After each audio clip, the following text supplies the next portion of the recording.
Match-3 games involve swapping colored pieces on a grid to match 3 or more pieces of the same color. You've probably seen lots of Match-3 games on mobile app stores. In this course, I'll be teaching you how to create your own Match-3 game. We'll start with the game board. We'll create a basic game piece, spawn them on a grid, and animate them as they fill up the board. You'll learn how to detect valid matches and clear pieces. We'll even implement some special game pieces that can clear entire rows or columns, or clear all pieces of a certain color. Finally, we'll turn this into a game by implementing level logic. I'll walk you through implementing 3 unique level types. We'll also implement a user interface for the game, as well as a level select screen where players can choose a level and view their high scores. This course expects you to be very comfortable in Unity and C# and have a strong understanding of object-oriented design and the Unity API. We'll be using pre-made assets so we can dive deep into the code and logic needed to make a Match-3 game. While we will be touching on some other Unity systems, like animation and UI, the main focus of this course will be on the logic behind the game. I'll be doing my best to explain everything as I go along, but if at any time you feel stuck or would like more information, you can check out my course, Scripting Unity in C#, which goes into more specific detail on how to program in Unity. If you want to brush up on your C# or have questions about C# syntax, watching C# Essential Training is a good option. This course also heavily employs object-oriented design, so if you're having trouble understanding how the system is designed, try watching Foundations of Programming, Object-Oriented Design. Finally, if you'd like to learn more about working with 2D games in Unity, check out Unity 5 2D Essential Training. This course has exercise files containing Unity projects, assets, and code samples. The Unity project folder can be opened in Unity, or you can double-click on one of the scenes in the Scenes folder to open the project. Occasionally, I'll be copy and pasting some code I've already written, and you can find that in the code snippets file. Our game will take place on a grid that holds all the game pieces. When you clear pieces from the grid, new ones will fill in from the top. I've opened up the main scene in the exercise files, and I just have a camera, a sprite with a background texture, and a grid object with a grid script. The project also has some other assets we'll need, like textures and a generic piece prefab that we'll build on later. If you open up the grid script, you can see that it doesn't have much in it right now, but we're going to add to it to create a grid to hold and display all of our game pieces. We'll start by adding some parameters that we can adjust in the inspector. Right now I'm adding 2 integers, which are going to be the x and y dimensions of our grid. This will let us control the size of our grid. If you save the file and go back to the editor, look in the inspector, you can see that we can set these values here. So go ahead and enter 9 for both, which will give us a 9 by 9 grid. Going back to the grid script, the grid needs to know what type of pieces we can have in it. I'm going to add an enum for the piece type. Right now we just have one piece type, which is the normal type. I'm also adding count, which is just so we know how many different piece types there are. We want to associate each piece type with the prefab. We can do this by using a dictionary, which associates a key, which will be our piece type, with a value, which will be a game object. At the top, add using systems.collections.generic so we have access to the dictionary class. We'll then define a private dictionary, which has keys of piece type and values of type game object. The reason I made this private is because dictionaries can't be displayed in the inspector. We'll need to create a struct with our key and value and have an array of those instead. I'm creating a struct called piecePrefab that has a piece type and a game object. I'm also going to add the system.serializable flag so that our custom struct will show up in the inspector. Now that I've defined our struct, we can have an array of them that we can edit in the inspector. Go ahead and save and go back to the editor. Expand the piecePrefab's array and set the size to 1. Here we can assign the prefab for the normal type of game piece. Go to the prefabs folder and drag in the normal piece prefab object to the prefab variable in the inspector. This now associates this prefab with the normal game piece type. Now, like I said before, we want to use a dictionary, but dictionaries can't be displayed in the inspector. What we'll have to do is copy the values from our piece prefab array, which we set in the inspector, into our private dictionary object.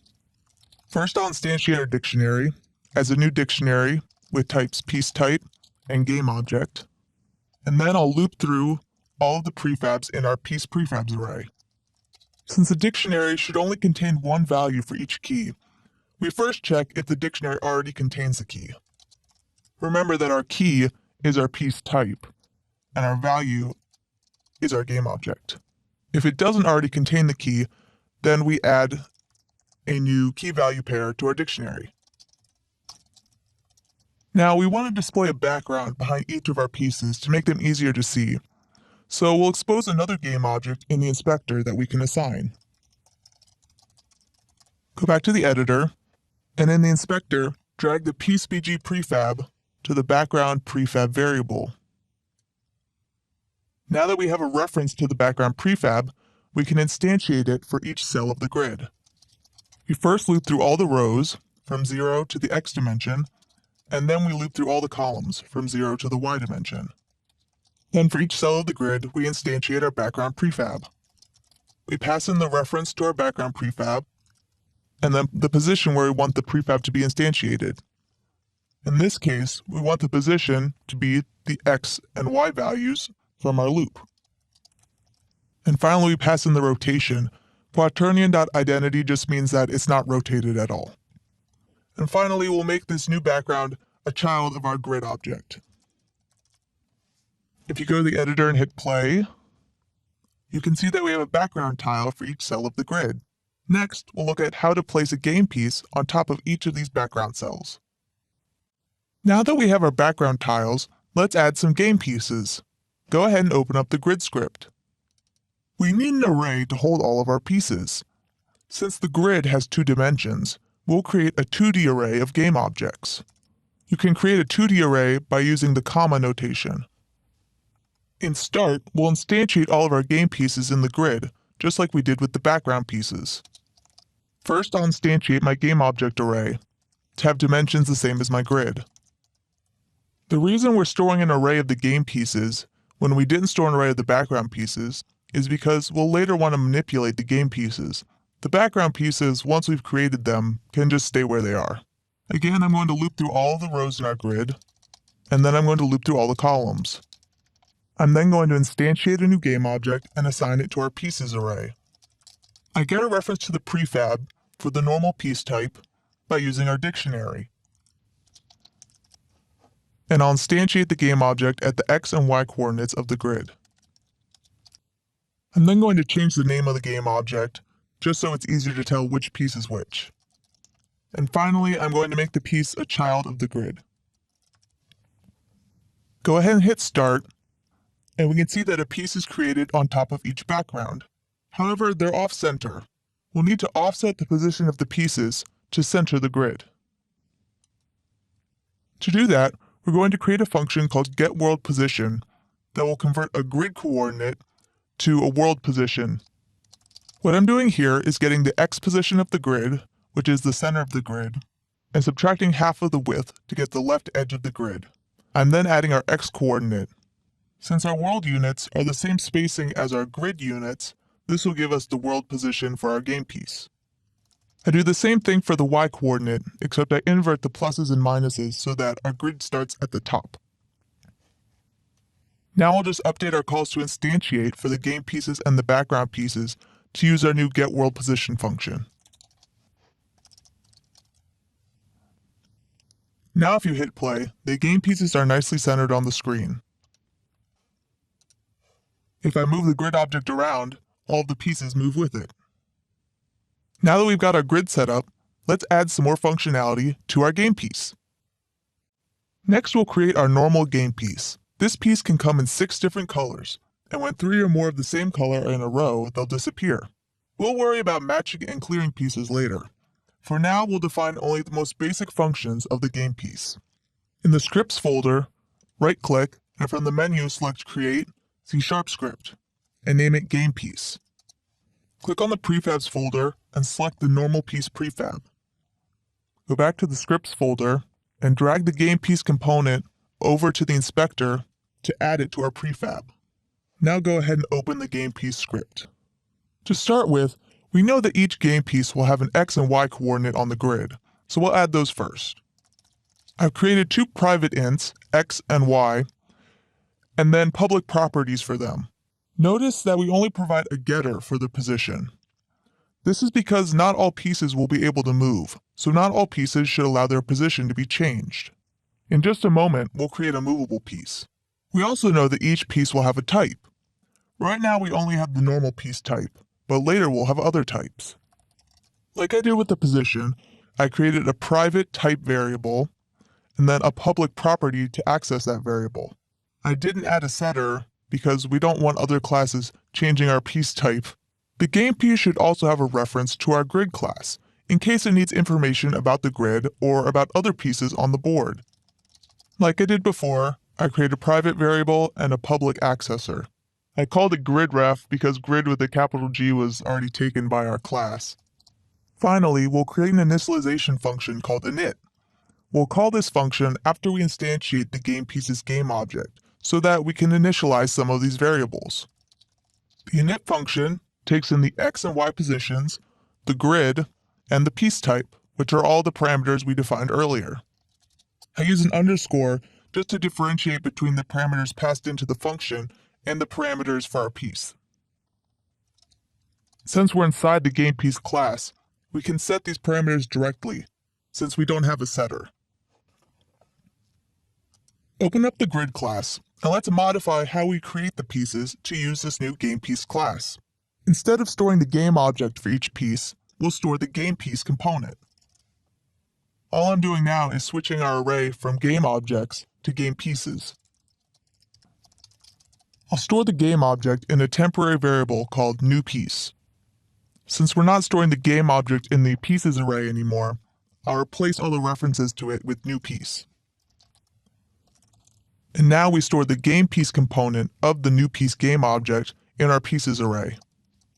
And finally, we call the init function that we just wrote. I'm passing in the X and Y coordinate, this, which is a reference to this grid class, and the piece type, which will just be normal for now. It accidentally auto-completed these brackets, so I'm just going to erase those.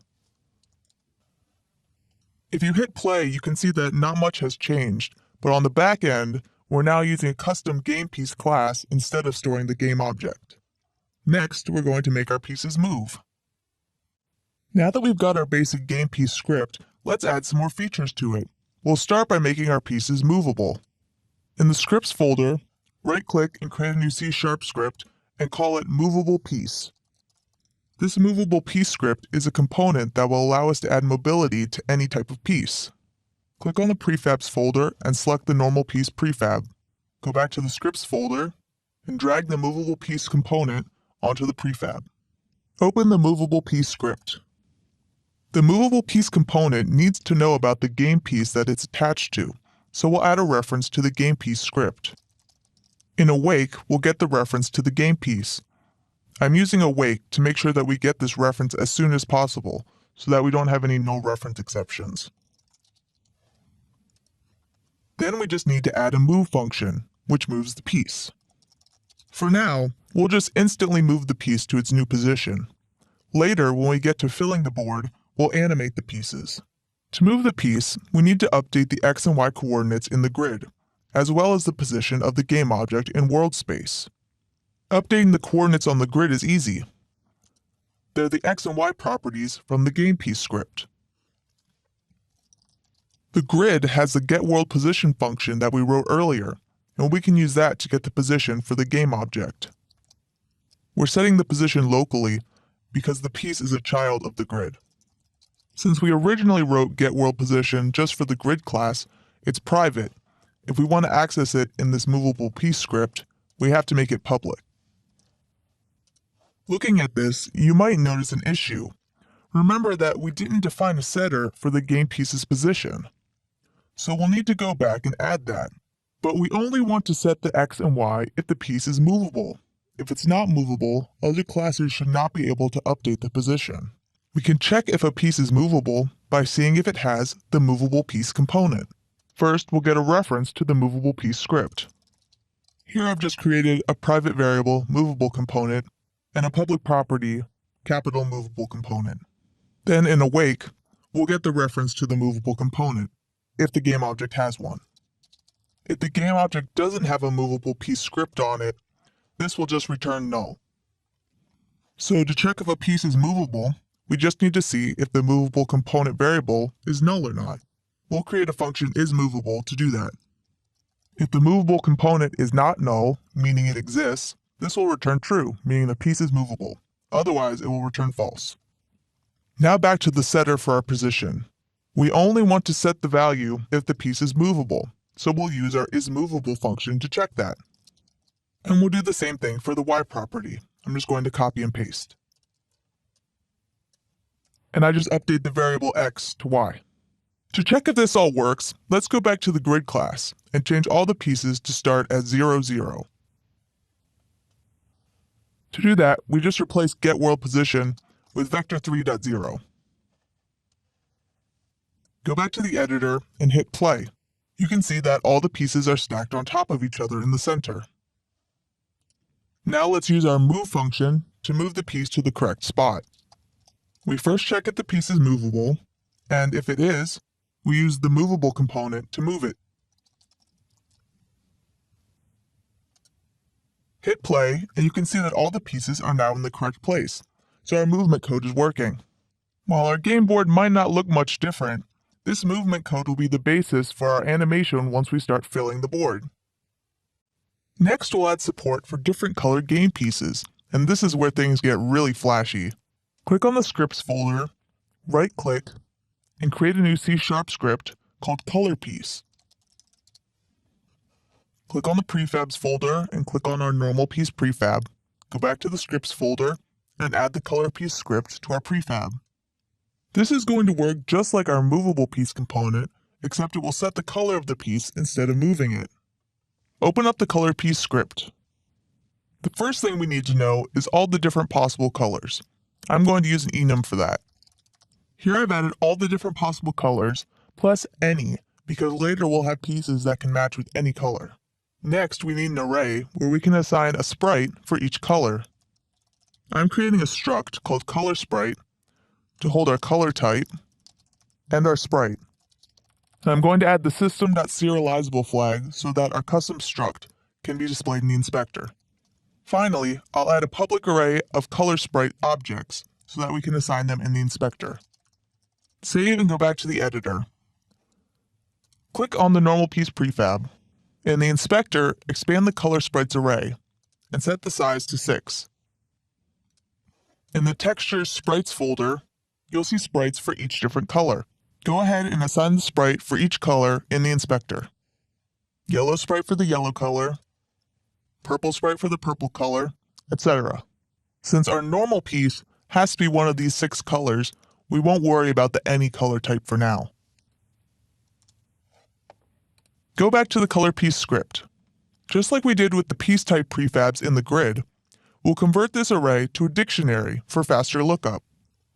At the top of the file, add using system.collections.generic to give us access to the dictionary class. I'll then define a private dictionary with types color type and sprite.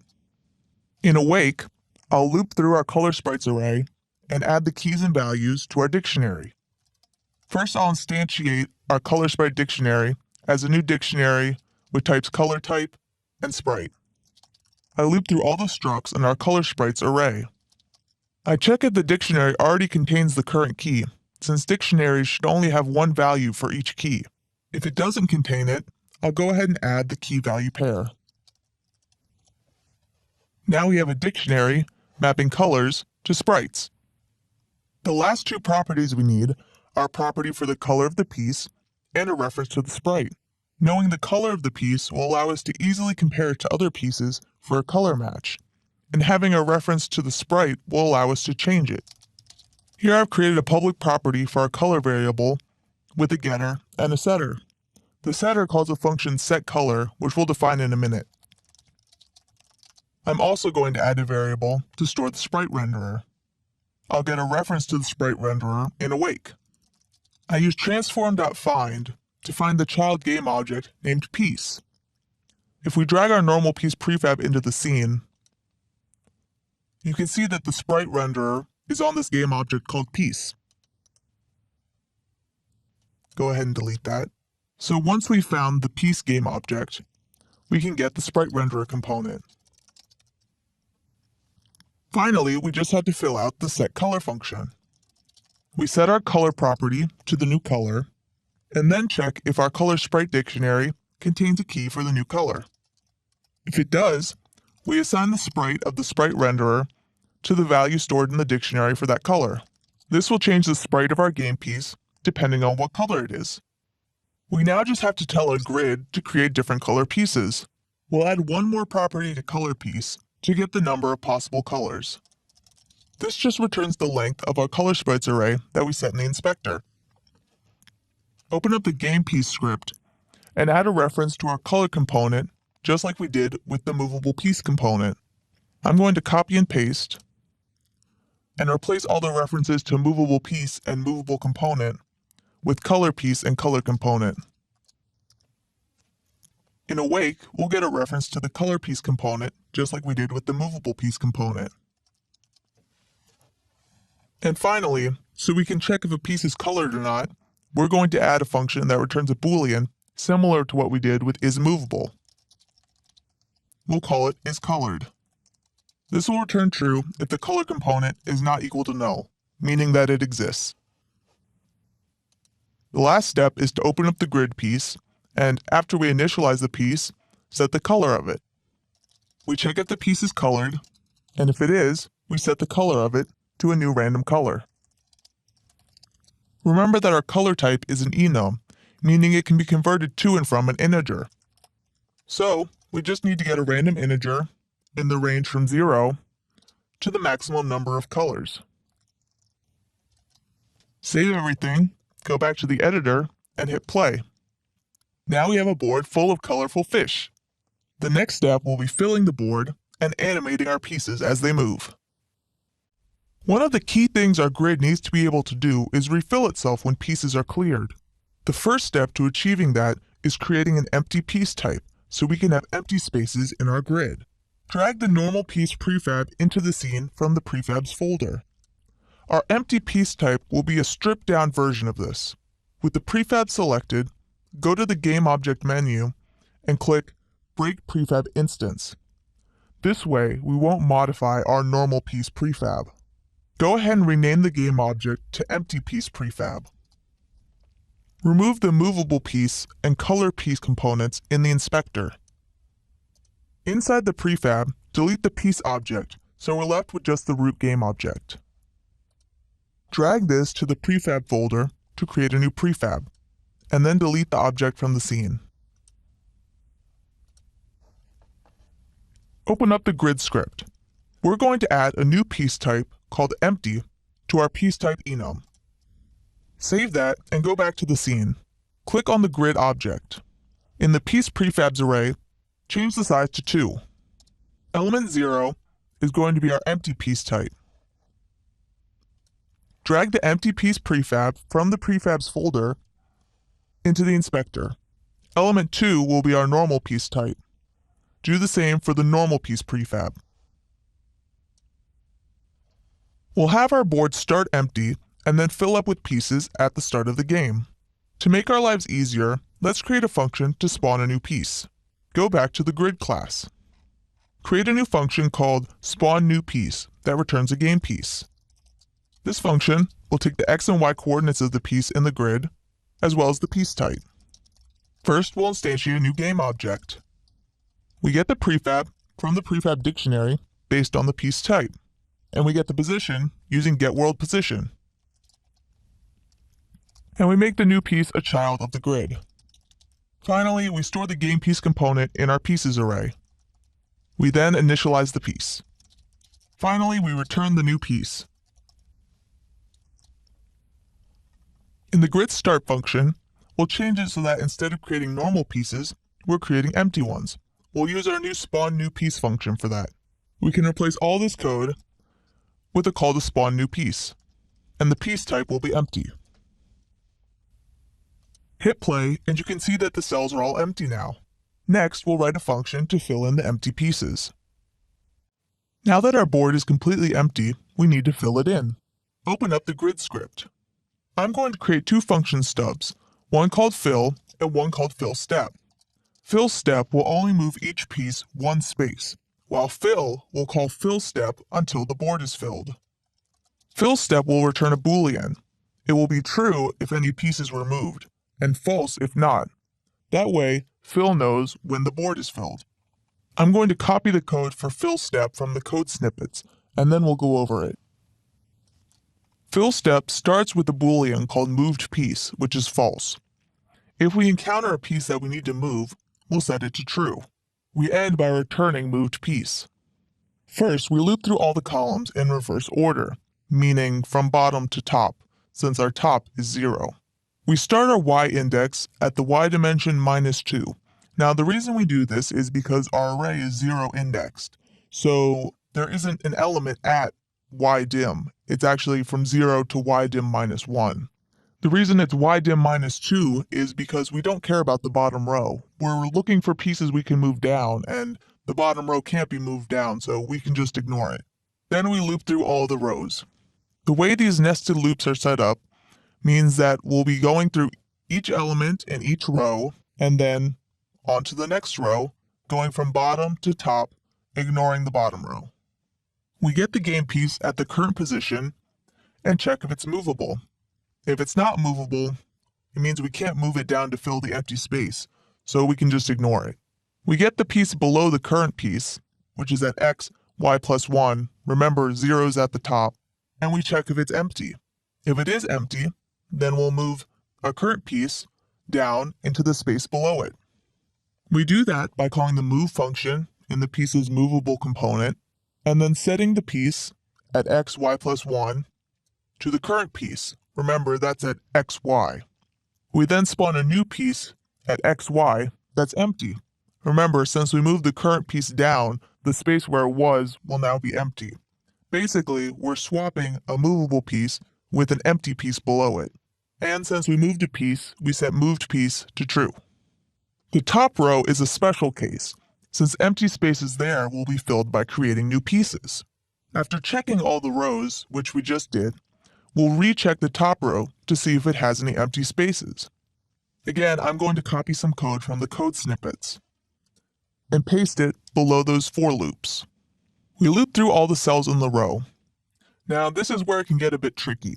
Remember that what we did before was find a piece, check if the piece under it was empty, and then move the piece down. Well, right now, there aren't any pieces above the first row. So what we do is basically create a piece in this non-existent -1 row and then move it down into the first row. So our piece below will be at the x-coordinate and then in the 0th row, which is the top row. We see if it's empty, and if it is, we create a new piece. Now, the reason I'm not using spawn piece here is because we're doing this weird negative row thing. So what I do is I instantiate the piece at the x-coordinate in the -1 row. I assign this new piece to the x-coordinate in the 0th row of our pieces array, since obviously our array can't have a -1 index, and since the new piece will be moving into the 0th row anyway. When I initialize the piece, I pass in -1 for the y-coordinate so that we can move the piece from -1 to 0 and it'll animate nicely later. Finally, I move the piece to its new coordinate, which is x in 0, the first row, and set the color to a random color. Now we just have to call fill step until the board is filled. This while loop will call fill step, and if it's true, it will just keep calling fill step until it returns false, meaning we didn't move any pieces. With that done, we now just have to call fill in the grid start function. Go to the editor and hit play. You can see that the board is now filled. However, it would be nice if this didn't happen instantaneously. We want the pieces to look like they're falling down and filling the board, and we'll get to that in the next video. Now we're going to animate our pieces so it looks like they're actually falling down from the top of the board instead of just appearing instantly. To do this, we'll need to change our fill function to be a coroutine. A coroutine is a function that can execute across multiple frames versus a regular function which has to execute in one frame. Open up the grid script. We first change the return type of our fill function to be IEnumerator, which means it's a coroutine. We also need to change how we call fill, since coroutines must be started with start coroutine. Next, we're going to add a new parameter called fill time, which is the time between calls to fill step. A lower fill time means the board will fill faster, while a higher fill time means it fills slower. Now we just wait that many seconds in between calls to fill step. That way, our fill will happen gradually over time. We can do that using yield return new wait for seconds. Hit save and go to the editor. Click on the grid object in the scene and set fill time to something small, say 0.1, and go ahead and hit play. You can see as each row of the board is filled, but this still looks a little choppy. Each piece needs to animate as it moves from space to space. To do that, we'll change move in the movable piece script to also be a coroutine. To start, we're going to create a new variable to store a reference to our move coroutine. First, we'll add a function to store our move coroutine. This way we can stop the coroutine if we get another move command before we finished animating. The move function now just becomes a wrapper that starts and stops the coroutine. If our stored coroutine is not null, go ahead and stop it using stop coroutine. Then we get a reference to a new coroutine. I'm using a function called move coroutine, which I'll define in a minute. The last thing we need is how long the animation should take. Add a new parameter to the move function, which is a float telling us how many seconds the animation should play for. We'll also pass the parameter to our move coroutine that we're going to write in a bit. Head back to the grid script and update all the calls to move to pass in a time. In this case, we're going to use our fill time, so that the time it takes the board to refill is the same amount of time it takes a piece to move from one space to the next. Now we'll write the move coroutine. Again, this will return an IEnumerator, and the signature is the same as our move function. The move coroutine is going to interpolate between the starting and ending positions for the piece, moving it a tiny bit each frame. Our starting position is simply our transform's current position, and we can get the ending position using the grid's getWorldPosition function with new x and new y. Next, we're going to interpolate between start pause and end pause. Interpolation is getting a value in between two other values based on a parameter which we'll call t. For example, if t is 0, then the interpolation would return the starting position. If t is 1, it would return the end position. And if t was 1/2, it would return something in between start pause and end pause. We're going to loop over values of t from 0 to however long our animation should take, incrementing t by time.delta time each frame. Time.delta time is the amount of time the last frame took. The reason we're looping t from 0 to time instead of from 0 to 1 is because this way our animation will take exactly time seconds to execute. We then set the position of the piece to our current interpolation. We divide t by time to get a value between 0 and 1. And yield return 0 just waits for one frame. At the end of the loop, we'll set the position of the piece to our ending position, just in case our loop didn't get all the way to end pause. That takes care of our animation, so now we just need to set our x and y parameters to new x and new y. Go ahead and hit play, and you can see that all the pieces nicely animate in. However, if you look at the object hierarchy, you might notice a problem. There are tons of empty pieces even though the board is filled. This is because we're not cleaning up the empty pieces before moving the new piece into it. This is why it's so important to clean up objects when you're done with them. Luckily, this is easy to do in Unity using the destroy function. In the grid class, we'll simply destroy the empty piece below before moving a new piece into it. Remember that we're storing the game piece component of each piece, so to destroy the whole object, we need to call destroy on the piece's game object. Now when we look in the hierarchy, all the empty pieces are gone once the board is filled. Now that our grid is done, we can have some more fun with our game pieces. Next, we're going to be creating an obstacle game piece. We're now going to create a special type of piece that doesn't move. This piece is an obstacle that our normal pieces will have to fill around. First, we need to create a new prefab, just like we did for the empty piece. Drag the normal piece prefab into the scene from the prefabs folder. Select Game Object, Break Prefab Instance, and rename it to Bubble Piece Prefab. Remove the movable and color components in the inspector. Open the prefab, click on the piece game object, and replace the sprite with Bubble01. Drag the Bubble Piece Prefab object into the prefabs folder to create a prefab out of it, and then delete it from the scene.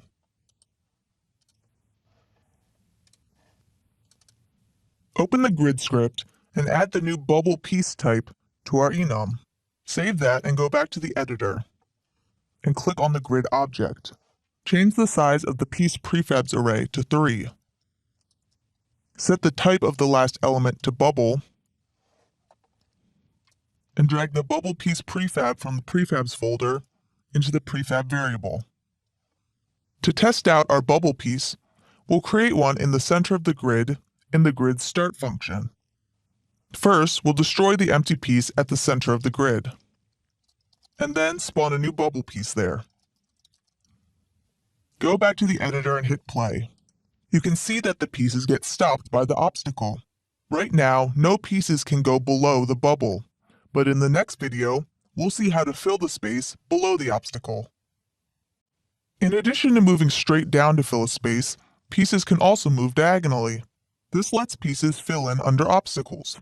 We're going to update the fill step function to also move pieces diagonally. In the grid script, we're going to add a new private boolean called inverse. If pieces can fill diagonally, it means there may be more than one piece that could potentially fill an empty space.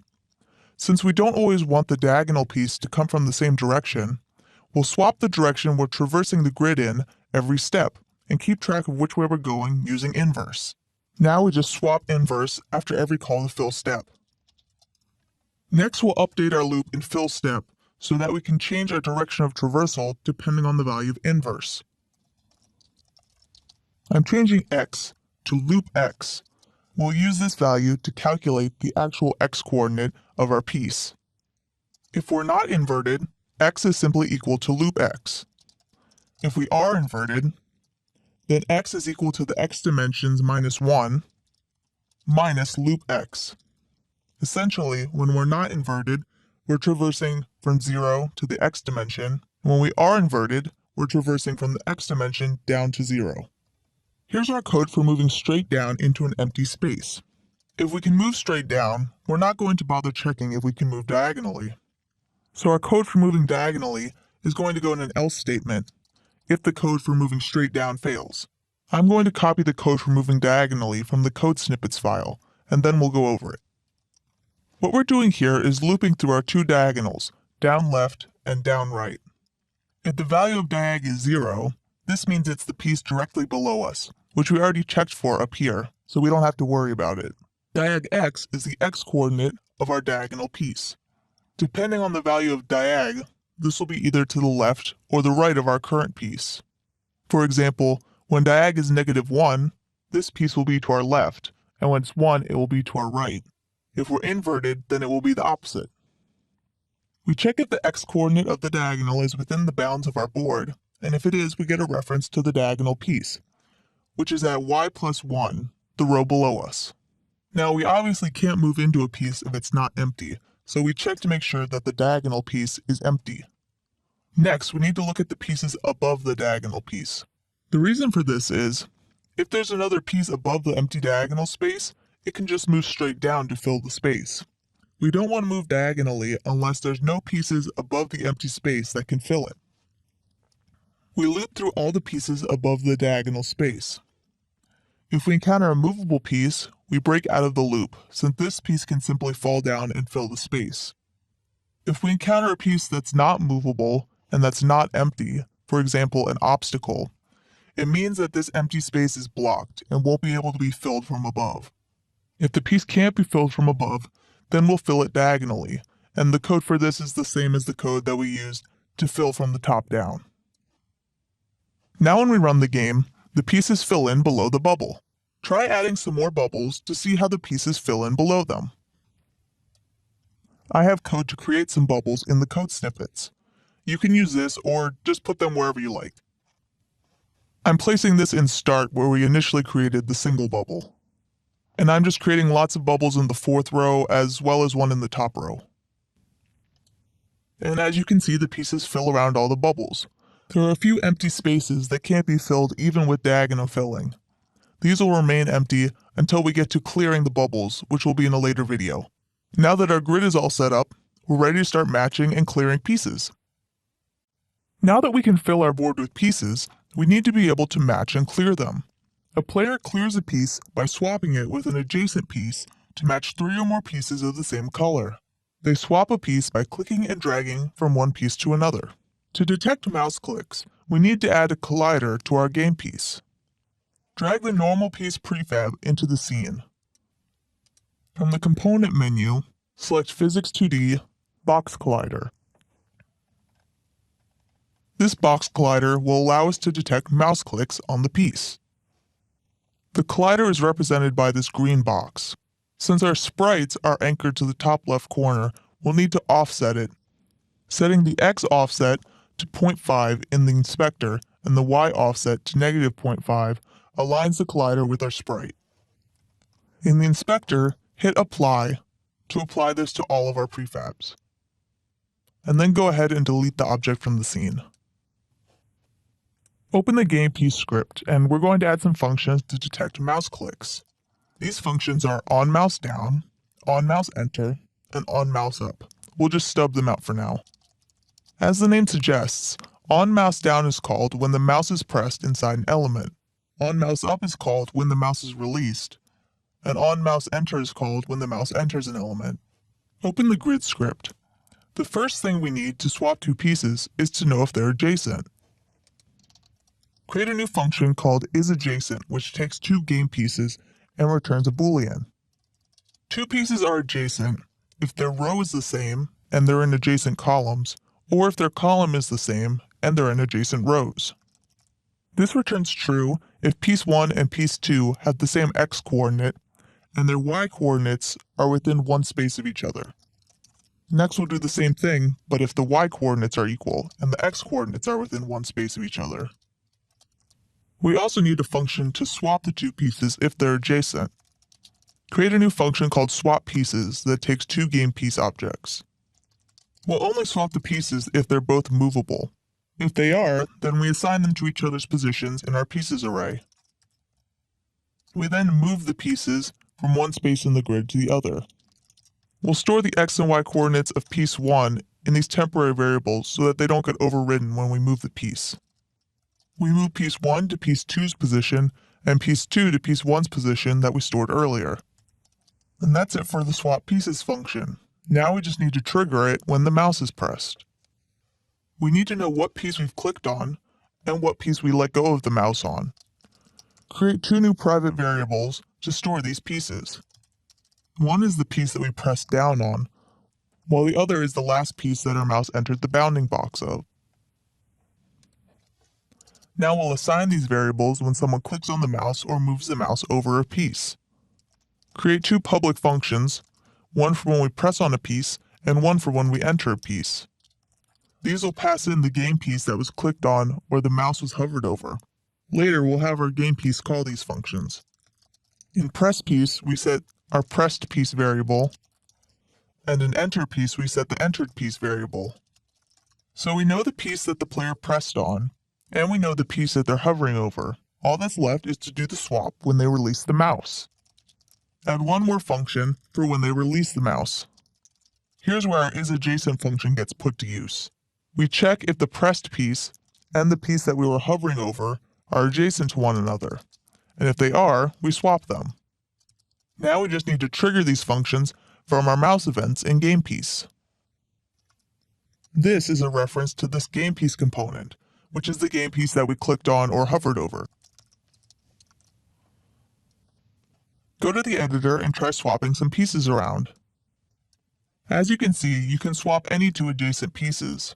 Next, we'll make it so that you can only swap pieces if they create a match. Right now, the player can switch any two game pieces. We want to make it so that the player can only move a piece if it creates a match. A match means 3 or more pieces in a row of the same color. This could mean 3, 4, or 5 pieces in a straight line, or it could be 2 intersecting rows of 3 pieces, creating an L or T shape. We'll add a function to the grid class to determine if a match can be made with a given piece.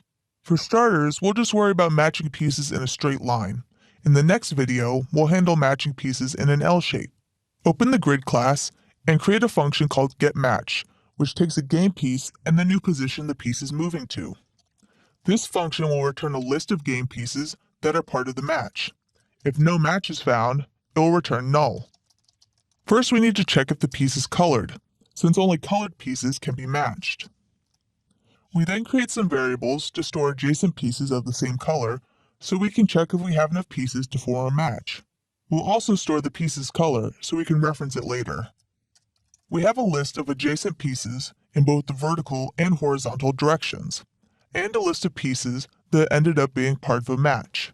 What we're going to do is traverse through the adjacent pieces, first horizontally, meaning left and right, and then vertically, meaning up and down. Each adjacent piece we find that is the same color will get added to the array of potential pieces, either horizontal pieces or vertical pieces, depending on which way we're going. We'll stop when we run into a piece that is a different color. At the end, if we have enough pieces to form a match, they'll get added to the matching pieces list. First, we'll add this piece to our list of potential pieces, since we know that this piece will be in any potential match that we find. Next, we have a loop that simply changes which direction we're going. When dir is 0, we'll go one way, and when dir is 1, we'll go the other way. Next, we need to loop through all of the adjacent pieces. X offset is how far away the adjacent piece is from our central piece. We'll now calculate the actual x coordinate of the piece. If dir is 0, which means we're going left, the x coordinate is new x minus our offset. Otherwise, if we're going right, the x coordinate is new x plus our offset. If the x coordinate goes outside the bounds of our grid, we break out of the loop. Finally, we check if the adjacent piece is a match. Remember, we're traversing horizontally right now, so the x coordinate of the adjacent piece is the same as our central piece, new y. We check if the piece is colored, and if the color is the same as our current piece. If the piece is a match, we add it to the horizontal pieces list. Otherwise, we run into a piece that isn't a match, which means we stop traversing in this direction. Once we're done, we check if horizontal pieces has enough pieces in it to form a match. Remember, the minimum number of pieces needed is 3. If we have enough pieces for a match, we go ahead and copy them into the matching pieces list. Finally, if we have enough matching pieces in the matching pieces list, we can return it. If we don't have enough pieces to form a match, we'll traverse again, but this time vertically. I'm going to copy the code for horizontal traversal, and then we'll update it for vertical traversal. We change horizontal pieces to vertical pieces, and all the places where it says X we change to Y.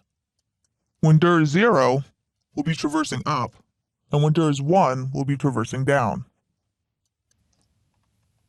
Next, we just update the coordinates of our adjacent piece. Since we're traversing vertically, the X coordinate is the same, and the Y coordinate is the one that we just calculated. If we find a matching piece, we add it to the vertical pieces list. And again, if we have enough pieces to form a match, we'll add it to the matching pieces list. If matching pieces has enough pieces to form a match, we return it. If not, it means that no match was found with this piece, and so we return null. Now all that's left is to update the swap piece function to only allow swaps if the move creates a match. We check if either of the swapped pieces creates a match. If either of these return non-null values, it means we have a match. We'll put the rest of the swap pieces code inside that if statement. If we end up not having a match, we go ahead and swap the pieces back to their original positions in the array. My parentheses in the wrong place. Alright, head to the editor, hit play and try swapping some pieces around. You see that you can no longer swap pieces, if they don't make a match. That did make a match, so we could swap it. Next, we'll add support for matching pieces in an L or T shape. Our getMatch function currently only supports matches in straight lines. If we tried to clear pieces in an L shape, it would only clear the pieces in one direction. We can improve on this function to make it so that we can also match pieces in L or T shapes.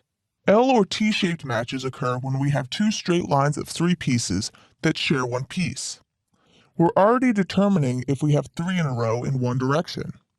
Now when we find 3 in a row, we just need to check for a row of 3 in the perpendicular direction. Open up the grid class and look at getMatch. We start off by checking for matches in the horizontal direction. If we find a horizontal match of 3, we now need to look for a vertical match of 3 containing one of those same pieces. This code will be very similar to the code for horizontal traversal, except for one main difference. Since we don't know which piece is the one shared between the two directions, we need to loop through the 3 pieces in our horizontal match and check each one. For each piece in the horizontal match, we traverse vertically up and down to see if we have enough pieces for a vertical match. First, we check if we found a horizontal match. If we did, then we iterate through all the pieces in the horizontal match. We then do the same thing we did when we were traversing horizontally. We have a loop to change the direction, and we then iterate through all the adjacent pieces in that direction. If dir is 0, we check up, and if dir is 1, we check down. If the coordinate of the adjacent piece is outside of our grid's dimensions, we break out of the loop. We check if this adjacent piece is colored and if the color matches. Since we're traversing upward from one of the horizontal pieces, the x-coordinate of the adjacent piece is the x-coordinate of the horizontal piece we're currently traversing. The y-coordinate is the y that we calculated above. If the piece matches, we add it to the vertical pieces list. If the piece doesn't match, we break out of the loop. After traversing vertically up from one of the matching pieces, we check if we have enough vertical pieces to form a match. We only need 2 vertical pieces to form a match, since we know that this horizontal piece will also be included in the match. If we don't have enough vertical pieces for a match, we clear the vertical pieces list so that we can get ready to iterate along the next horizontal matching piece. If we have enough pieces for a match, we'll add them to the matching pieces list. Since we found a match, we can stop searching and break out of the loop. If at this point matching pieces contains enough pieces to form a match, we can return.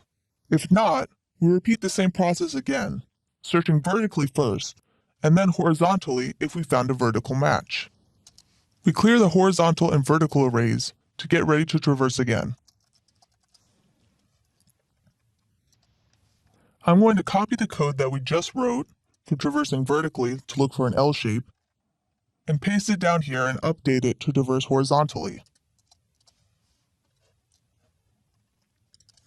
I update all the references to horizontal pieces with vertical pieces, and all the references to Y with X.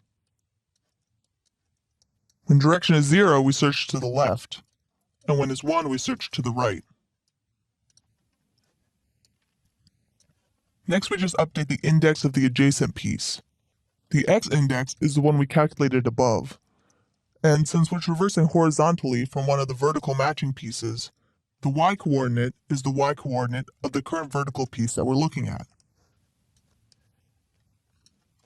Finally, we check if we have enough pieces for a match, and if so, copy the pieces from horizontal pieces to matching pieces. And if matching pieces has at least 3 elements, then we return it. Otherwise, there's no match and we return null. Next, we'll put this code to use to actually clear the match that we found. Now that we can detect valid matches, we can start clearing the matching pieces. First, we're going to make a quick animation for when a piece is cleared. Create a new folder called Animations. Inside that folder, create a new animation by right-clicking and going to Create, Animation. Call it Normal Piece Clear. Next, go to the Prefabs folder and drag in the normal piece prefab. Go back to the Animations folder and drag in the animation we just made over the normal piece prefab in the hierarchy. You can see that this added an animator component to our prefab. This will allow us to play our animation. It also created an animation controller. The animation controller controls which animation is played. Double-click the animation controller to open it. Here you can see that we have one animation called normal piece clear. This is orange, meaning it's the default state. That means that our animation will play automatically when the game is run, which is not what we want. Right-click and create a new empty state. Right-click on this state and select Set as Layer Default State. That way, when the game starts, our prefab will go into this default state, which is not animated. Later, when we want to clear the piece, we'll transition to the normal piece clear state, which will play the clear animation. Go back to the scene and click on the prefab. Open the animation window by going to Window, Animation. You can delete this missing property. Make sure that we're editing the normal piece clear animation. We're going to add a new property, which is the value that we're animating. Expand the piece menu and then the transform menu, and go ahead and add the properties for the position of the piece's transform and the scale of the piece's transform. We're also going to add the property for the piece's sprite renderer's color. We're going to scale the piece and make it transparent when we clear it. Expand the scale property. Each of these dots on the right represents a key. Click on the key at the end of the animation. You can see right now the scale is 1. Set the X and Y scale to 1.5. You can see it update in the scene. Drag along the timeline to watch the piece animate. You can see it goes from a scale of 1 to a scale of 1.5. Our piece is anchored to the top left corner, so it scales from the top left corner instead of the center. So we also need to adjust the position of the piece so it appears to be scaling from the center. Click on the last keyframe again and expand the position property. Since we're increasing the scale by 0.5, we need to offset the piece by half of that, 0.25, so it looks centered.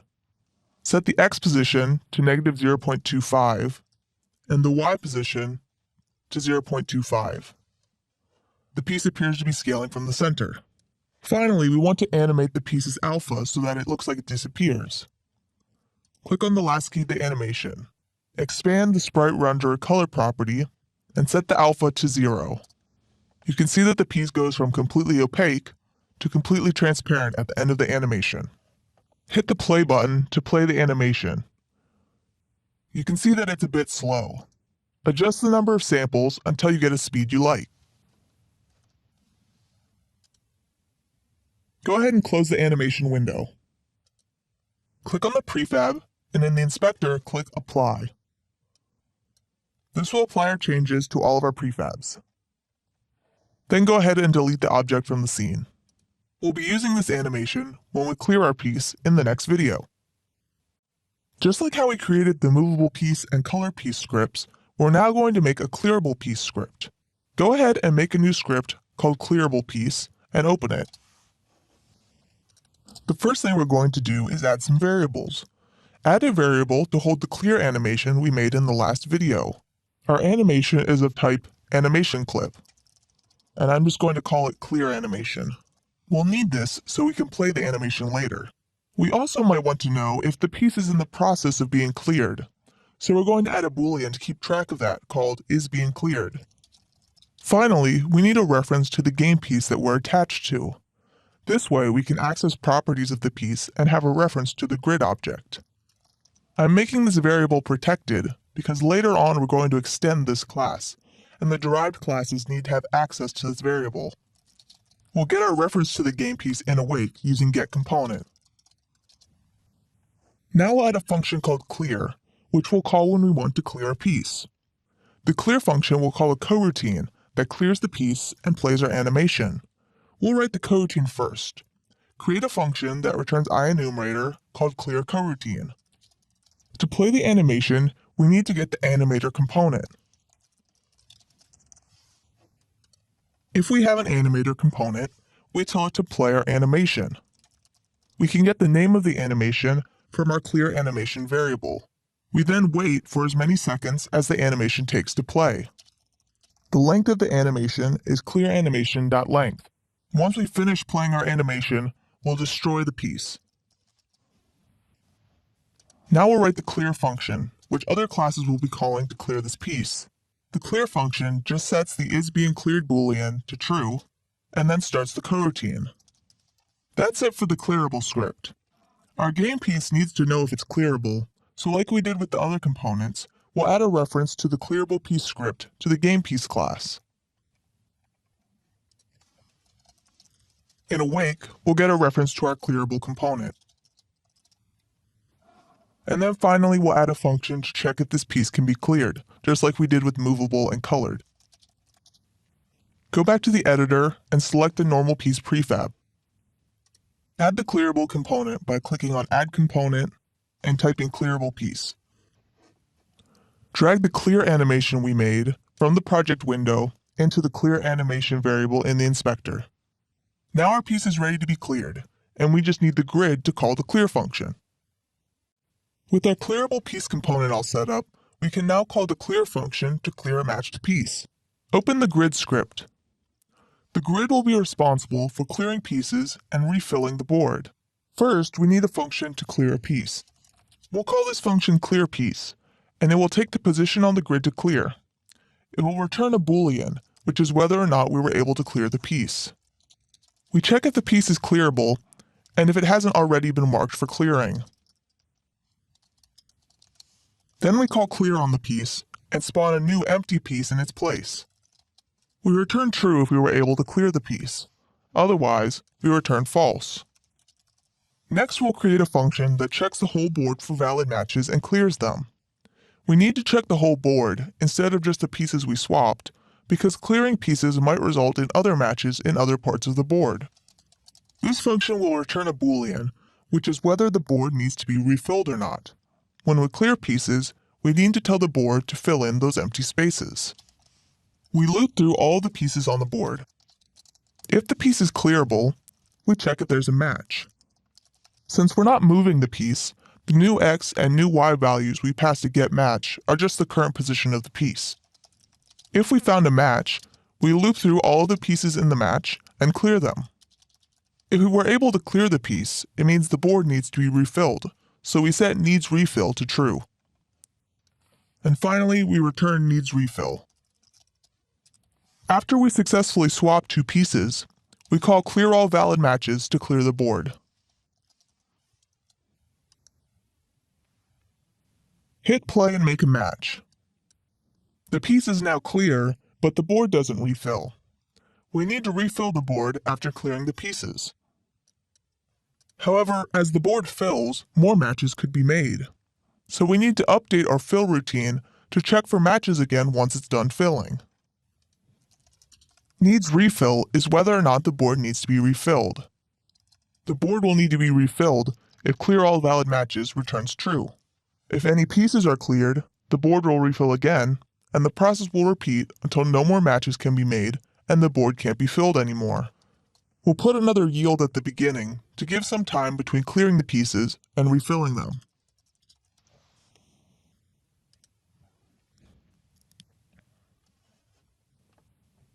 If you try swapping a piece now, the board will refill.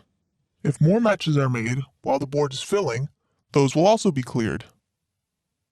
Right now, there's no way to clear the bubble pieces. We're going to add a way to clear them by matching a piece adjacent to them. We'll start by creating a clear animation for the bubble piece, like we did for the normal piece. The only difference is that this animation is going to be made up of different sprites. Drag the bubble piece prefab into the hierarchy. In the Animations folder, create a new animation called Bubble Piece Clear. Drag the animation onto the prefab in the hierarchy. This will add the animator component and create a new animation controller. Double-click the animation controller to open it. Since we don't want the clear animation to play automatically, go ahead and create a new empty state and set that as the default state. Go back to the scene, make sure the bubble piece prefab is selected, and open the animation window. Go ahead and delete the missing property. I'm going to drag the tab for the animation window above the scene view. That way the window won't get hidden behind the editor. Add the Piece Sprite Renderer Sprite property. The Sprite property is the sprite texture that's currently being displayed. In the Texture Sprites folder, use the Shift key to select Bubble 01 to Bubble 08, and then drag all of these into the animation window. You can see that it creates a key for each of the sprites. Delete the first and last key, and then drag our 8 frames so that they start on frame 0. I'm now going to pop the animation window back out so we can see our animation in action. Go ahead and hit play. The animation is a bit slow, so go ahead and adjust the sample rate until you get a speed you like. Now that we're done creating our animation, we just have to add the clearable piece component to the bubble piece prefab.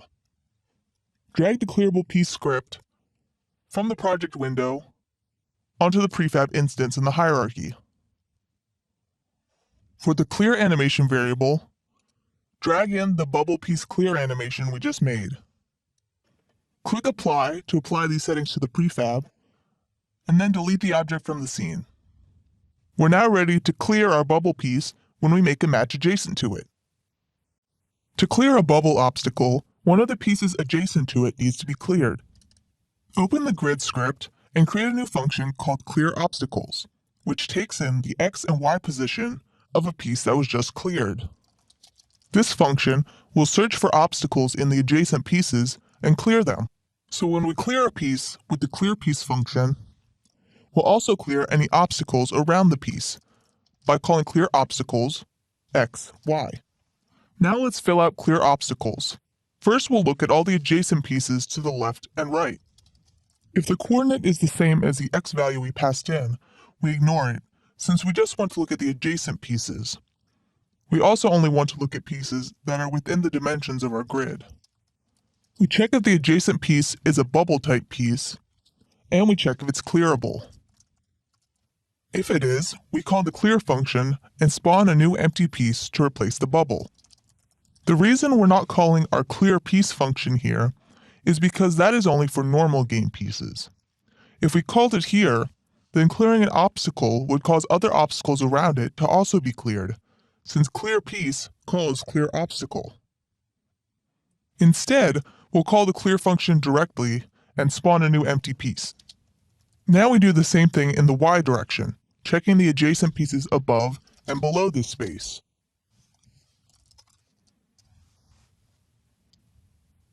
If we run the game and match a piece next to a bubble, the bubble will get cleared. Now that we're able to clear both regular pieces and obstacles, we're ready to move on to creating special pieces. While you only need to match 3 in a row to clear pieces, matching 4 or more in a row creates a bonus piece with special properties. These special pieces will clear an entire row or column when matched. We're going to create 2 new prefabs.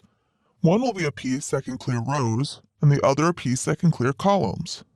They will also play a special animation to differentiate them from other pieces and let the player know whether they clear a row or column. Other than that, they will be similar to our normal pieces. Drag the normal piece prefab into the scene. Select it and choose Break Prefab Instance from the Game Object menu. Rename the object to Row Clear Piece Prefab. In the inspector, remove the animator component. We'll be adding a new one in just a minute. In the Animations folder, create a new animation called Row Clear Piece Animation. This animation will move the piece from side to side. The animation lets the player know that this piece clears a row. Click on the animation and check the box for loop time in the inspector. This will make the animation loop. Drag the animation onto the row clear object in the hierarchy. This adds a new animator component and creates a new animation controller. Double-click on the animation controller. Since we want this animation to play as soon as the piece is created, it needs to be the default state. The state is orange, which means it's already the default state and will play automatically. We also want our piece to play a clear animation when we clear it. We'll reuse the same clear animation as the normal piece. Drag the normal piece clear animation from the project window into the animation controller. This will allow us to play the animation when a piece is cleared. Go back to the scene, click on the row clear piece object, and open the animation window. Make sure we're editing the row clear piece animation. The animation will have the piece moving to the left, back to the center, to the right, and back to the center, and then looping. Add the property for the piece object's transform's position. Go ahead and delete the key at the end of the animation. Click on frame 1 and expand the piece property. The piece's x-coordinate starts out as 0. To move it to the left, we set the x position to be negative. I'm using negative 0.05, so the piece just moves very slightly to the left. Click on frame 2 and set the x position back to 0. This moves the piece back to the center. In frame 3, we want to move the same amount, but to the right, so we use a positive number. And finally, in frame 4, we set the x back to 0 to move back to the center. Hit play. You can see the fish moves back and forth. If you want to adjust the speed of the animation, adjust the sample rate. Now that we're done editing the animation, we can make our prefab. Drag the object into the prefab folder to create a prefab out of it. Now we just do the same thing for the column clearing piece. We drag the normal piece prefab into the hierarchy and break the prefab instance. Then we rename it, and we remove the animator component. Create a new animation called column clear piece animation. Make sure that the loop time box is checked, and then drag this onto the column clear object. Double-click on the new animation controller that was just created, and then drag in the normal piece clear animation. Go back to the scene, make sure the column clear piece object is selected, and open the animation window. This animation will be the same as the last one, except it will move up and down instead of left and right. We add a property for the position. In frame 1, we move up in the positive y direction. In frame 2, we move back to the center. In frame 3, we move down in the negative y direction. And then in frame 4, we move back to the center. Also remember to go ahead and delete that last frame. Click play to play the animation. You can adjust the speed by changing the sample rate. Once you're done editing the animation, drag the object into the prefabs folder to create a prefab out of it. Now both of our special pieces are ready to be spawned into the game. We want to spawn one of the two prefabs we made in the previous video when the player matches 4 in a row. Open the grid class and add 2 new piece types, row clear and column clear. Save and go back to the editor. Click on the grid object, and in the inspector, increase the size of the piece prefabs array to 5. Element 3 will be our row clear piece type, and element 4 will be the column clear piece type. Then drag the prefabs for these pieces into the inspector. When we make a match, we check if the match contains 4 pieces, and if it does, we spawn a new special game piece. The piece type is determined by the direction the player moved the pieces. If they swapped 2 pieces that were in the same row, they'll create a row clearing piece, and if they swap 2 pieces in the same column, they'll create a column clearing piece. The piece will be spawned at the position of the piece the player moved. If 4 in a row occurred just from filling the board and not from the player swapping pieces, then the piece type and position are random. To determine the piece type, we need to know if the player swapped a piece or not. We can do this by checking the stored pressed and entered pieces. This means that once we finish swapping the pieces, we need to set these values back to null. That way, when we're spawning a special piece, we can check if these are null, and if so, it means that the player did not swap pieces. In the swap pieces function, after we swap and clear the pieces, but before we refill the board, we'll set our store pieces to null. Now in clear all valid matches, we'll determine if we should spawn a special piece, and what type of piece it should be. Special piece type is the type of special piece that we should spawn. It starts out as piece_type.count, which doesn't correspond to any piece. If we determine that we should spawn a special piece, then we'll set this to the appropriate value.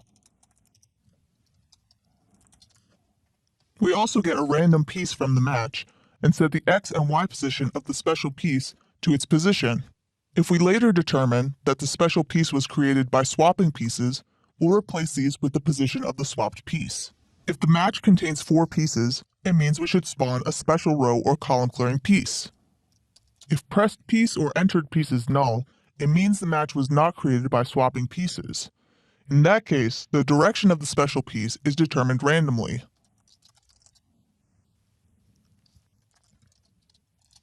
If the player did swap 2 pieces, then we'll use that to determine the direction of the special piece.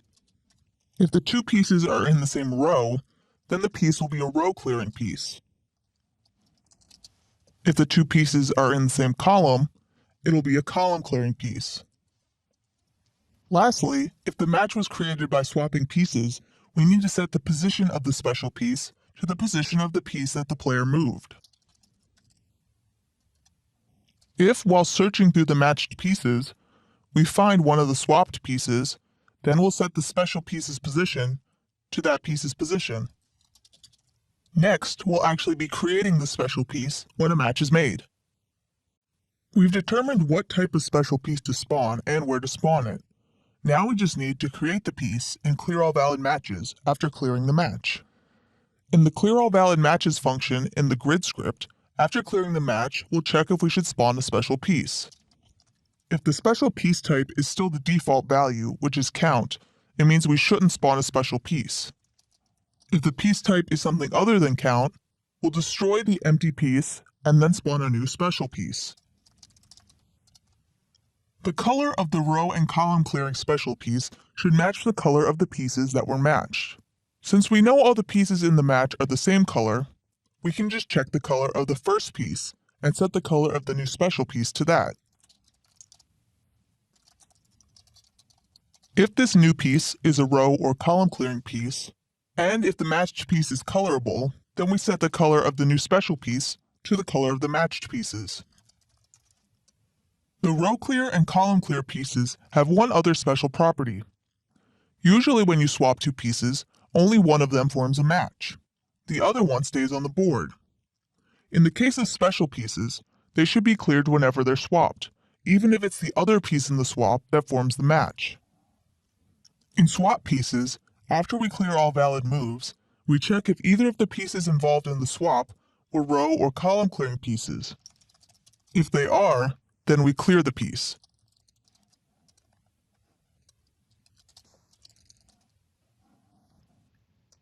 Run the game and try to match 4 pieces in a row. New special pieces will be created. Right now, if you create a match with them, they just act like normal pieces. But next, we'll be giving them the ability to clear entire rows or columns. Let's change what our special pieces do when we clear them.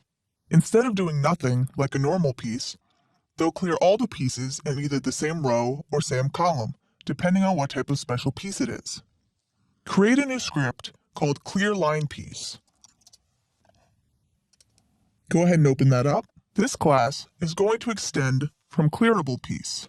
This will allow us to store a clearLinePiece component as a clearable component on our game piece. It also lets us inherit all the functions from clearablePiece. We're just going to slightly modify the clear function to also clear the row or column. First, we need to know if this piece is one that clears a row or a column. Add a public boolean called isRow. If we're a row clearing piece, this will be true, and if we're a column clearing piece, it will be false. In the editor, select the row clear piece prefab. We're going to replace the regular clearable piece component with the new clearLinePiece component. Remove the clearable piece component, and then click on Add Component and add clearLinePiece. Since this is the row clearing piece prefab, check the box for isRow. We also need to assign the clear animation, which will just be our normal piece clear animation. I'm going to do the same thing for the column clear prefab. Since this is a column clearing piece, I leave the is row box unchecked.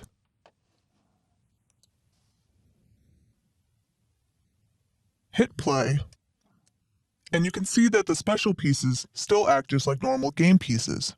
This is because clear line piece is just using the normal clear function for now. We need to override it with a new function. Open the clearable piece script. In order to overwrite the clear function with our new function, we need to add the keyword virtual. This just lets the compiler know that derived classes might override this with their own functionality.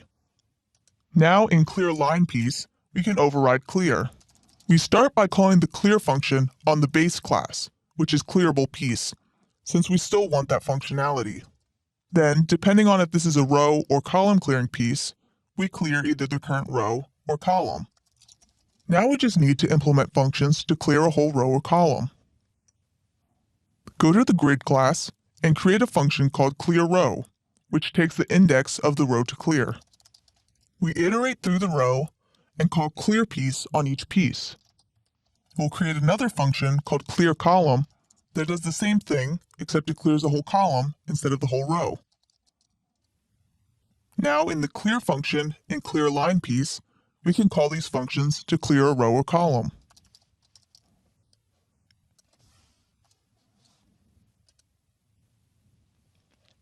Hit play and match 4 in a row to create a special piece. Then match one of the special pieces, and you can see that it clears the entire row or column. Next, we're going to be creating another type of special piece, one that clears all pieces on the board of a certain color. We're going to create a new special piece that clears all the pieces on the board of a certain color. First, we'll make the prefab.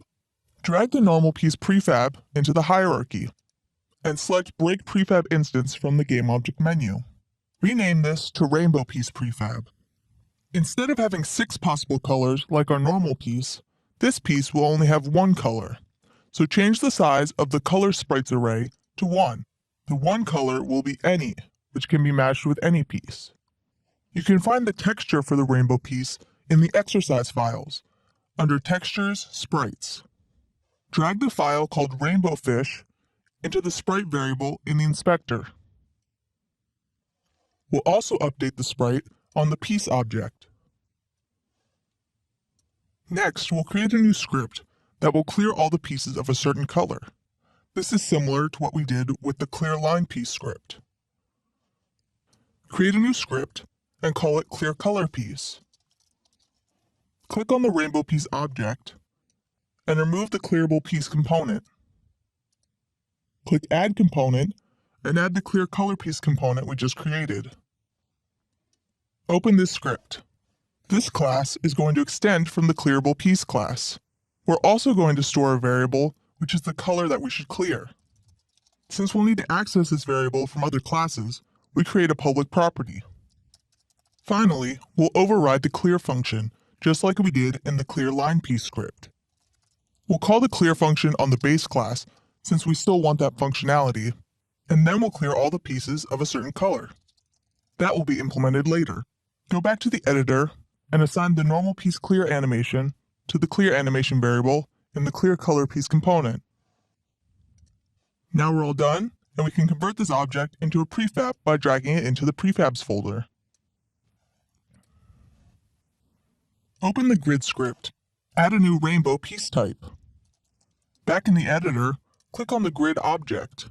Increase the size of the piece prefabs array to 6. The last element will be our rainbow piece prefab. Go ahead and drag the rainbow piece prefab into the inspector. You can then delete the rainbow piece prefab from the scene. Now that we've created our rainbow piece prefab, we need to spawn it when the player matches 5 or more pieces in a row. Now that we've created our rainbow piece prefab, we need to have the grid clear all the pieces of a certain color and also spawn the rainbow piece when the player matches 5 or more pieces. Open the grid script.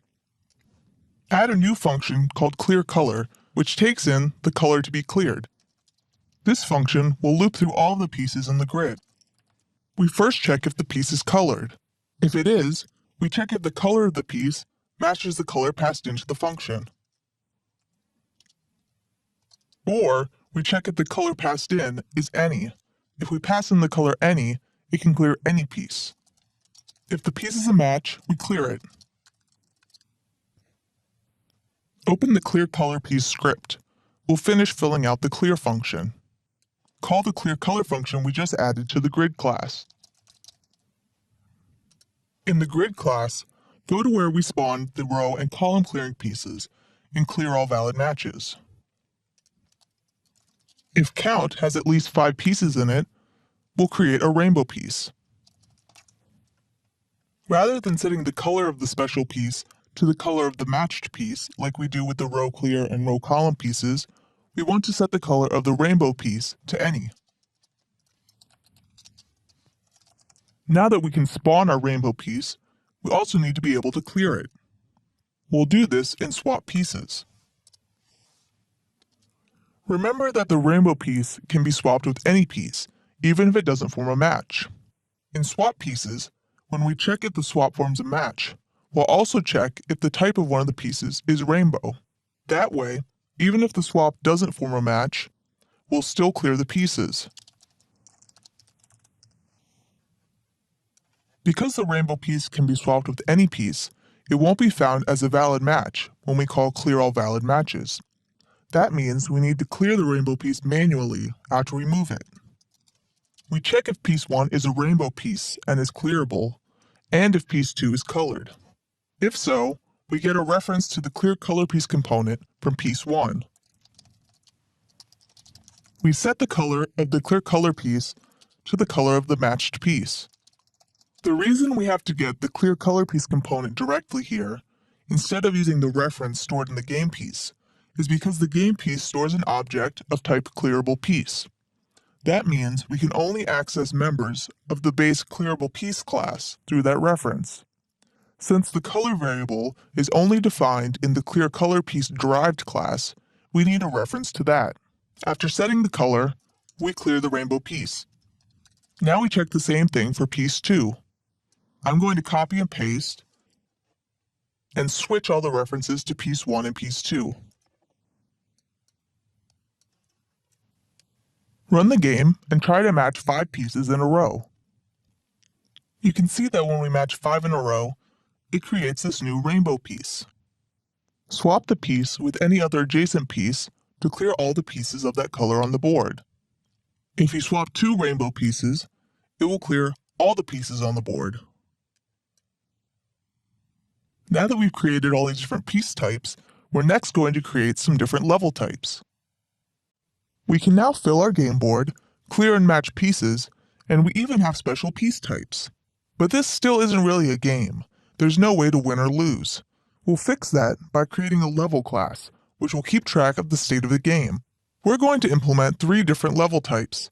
A timer level, where the player must reach a certain score in the given amount of time. A moves level, where the player must reach a score within the given number of moves. And an obstacles level type, where the player must clear all of the obstacles within a specific number of moves. To begin with, we're going to create a base level class that all of our other level classes will derive from. Create a new script called level and open it. This base class will contain all of the things that are shared between all the level types. First, we'll define an enum for the possible level types. Since we know that each level will have a level type, we'll add a variable for that to the base class. This variable will be protected so that the derived classes can also access it. Each level will also need a reference to the grid object, so we'll add a public variable for that so we can assign it in the inspector. We'll also need a way to determine how well a player did. We're going to use stars to score the player. I'm going to add 3 public integers which represent the scores needed for each star ranking. We can set these in the inspector later. Lastly, we know each level will keep track of the score, so we add a protected variable for that. Next, we'll implement the functions that every level needs. To start, we need functions to win and lose the game. These will be virtual so that the derived classes can override them if they need to. For now, these will just print debug text. The level also needs to keep track of what the player is doing. Create a new function called onMove, which will be called when the player swaps 2 pieces. We'll add one last function called onPieceCleared, which is called when a piece is cleared. It takes the piece that was cleared as a parameter. Here is where we would update the current score. But how many points do we get? We'll solve that in the next video. When a player clears a piece, they should get some points. Some pieces might even be worth more than others, like special pieces. To know how many points a piece is worth, we're going to add a score parameter. Open the game piece script and add a new integer variable called score. Make this public so we can assign it in the inspector. In the editor, click on one of the piece prefabs, and you can see the new score variable. Here you can set how much each piece should be worth. I'm going to make the normal piece worth 300 points. The row and column clearing pieces worth 600 points.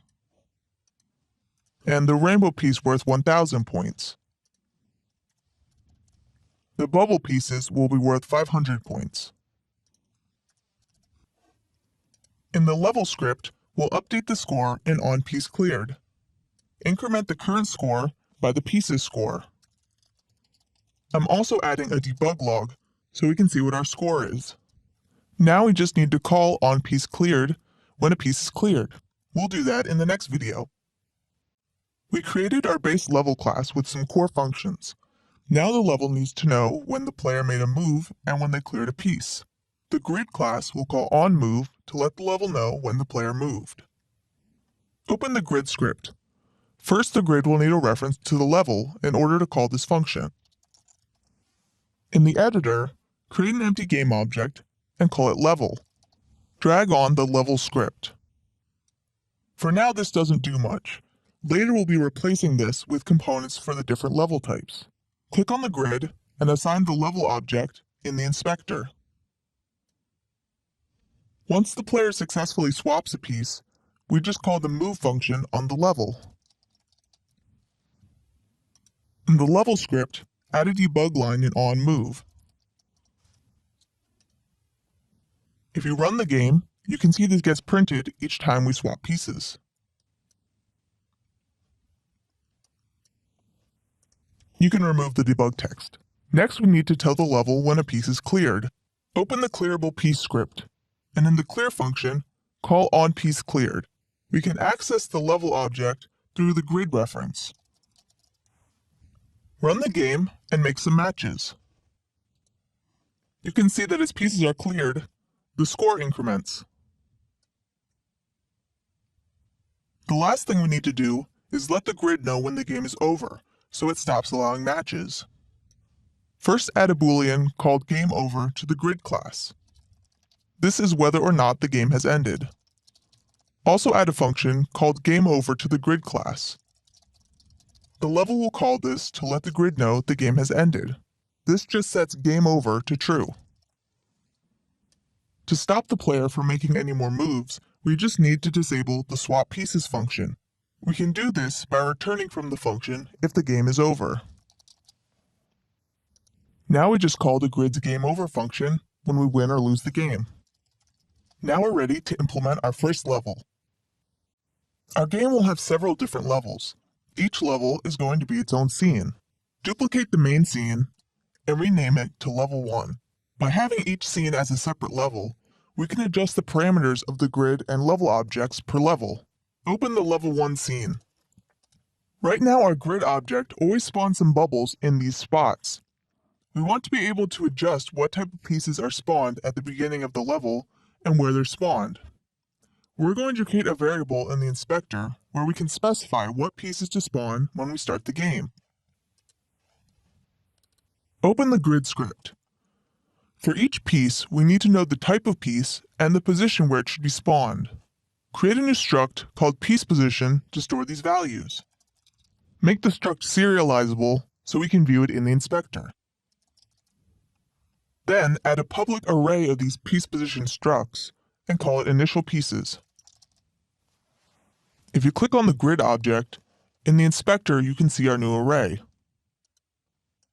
Add a few bubble pieces in different positions and hit play.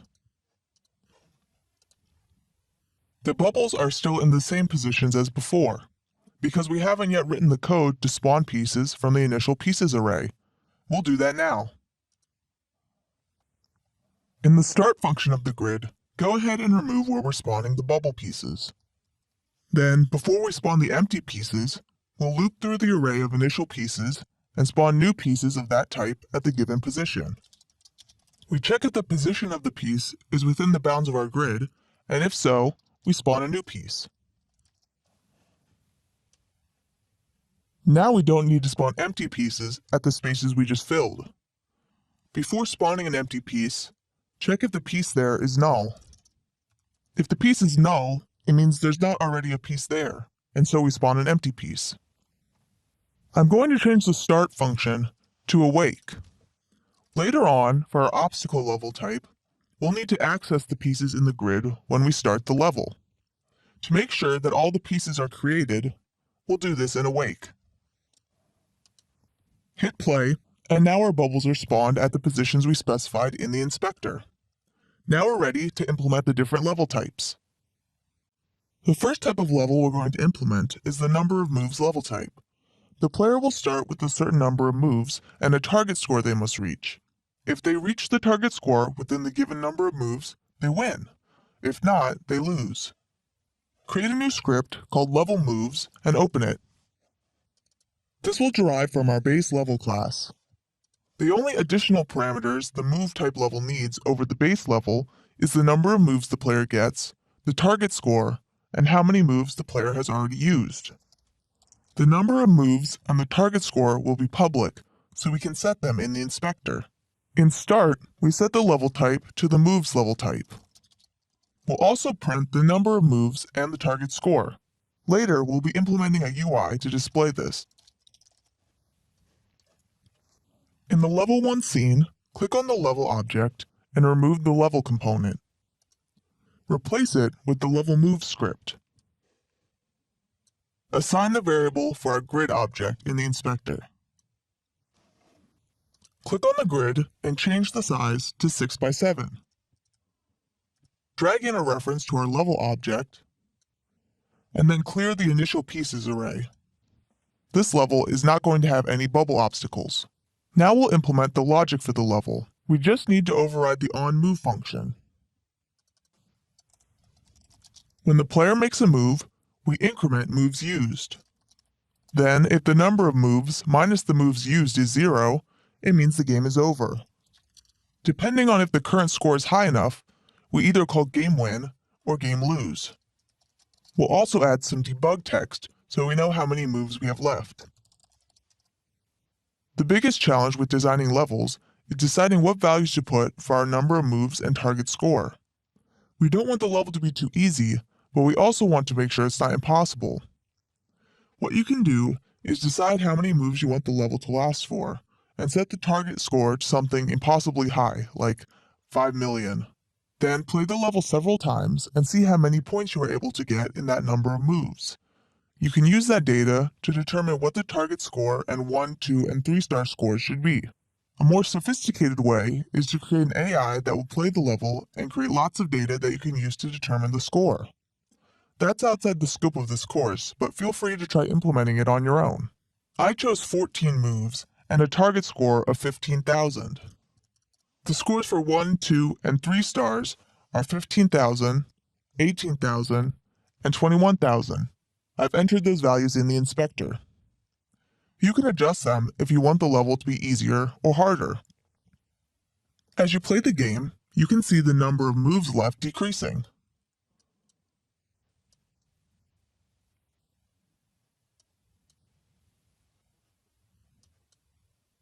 When it reaches 0, you either win or lose the game. I had a final score of 28,300, so I won. The next type of level we're going to implement is the obstacles level type. The next level type is similar to the number of moves level, except instead of trying to reach a target score, we have to clear all the bubbles on the grid. Create a script called level obstacles and open it. Make it derive from the base level class. Like the moves level type, the obstacles level type also needs to know the number of moves the player has and the moves already used. We also need to know which pieces are obstacles. Add a new array of piece types called obstacle types. Finally, we need to know how many obstacles are remaining, so we can check when they're all cleared. Create a new integer called num_obstacles_left. In Start, we set the level type to the obstacle level type. We then need to count how many obstacles are in the grid. To do that, we need to add a function to the grid class. Open the grid class and create a new function which returns a list of game pieces. Call the function getPiecesOfType. Have it take a piece type as a parameter. This function will return a list of all the pieces on the board of the given type. We create a new list to hold the pieces and then loop through all the pieces in the grid. If the piece type matches, then we add it to the list. Finally, we return the list. Back in the level obstacles script, in Start, we loop through the obstacle types and get all the pieces of that type from the grid.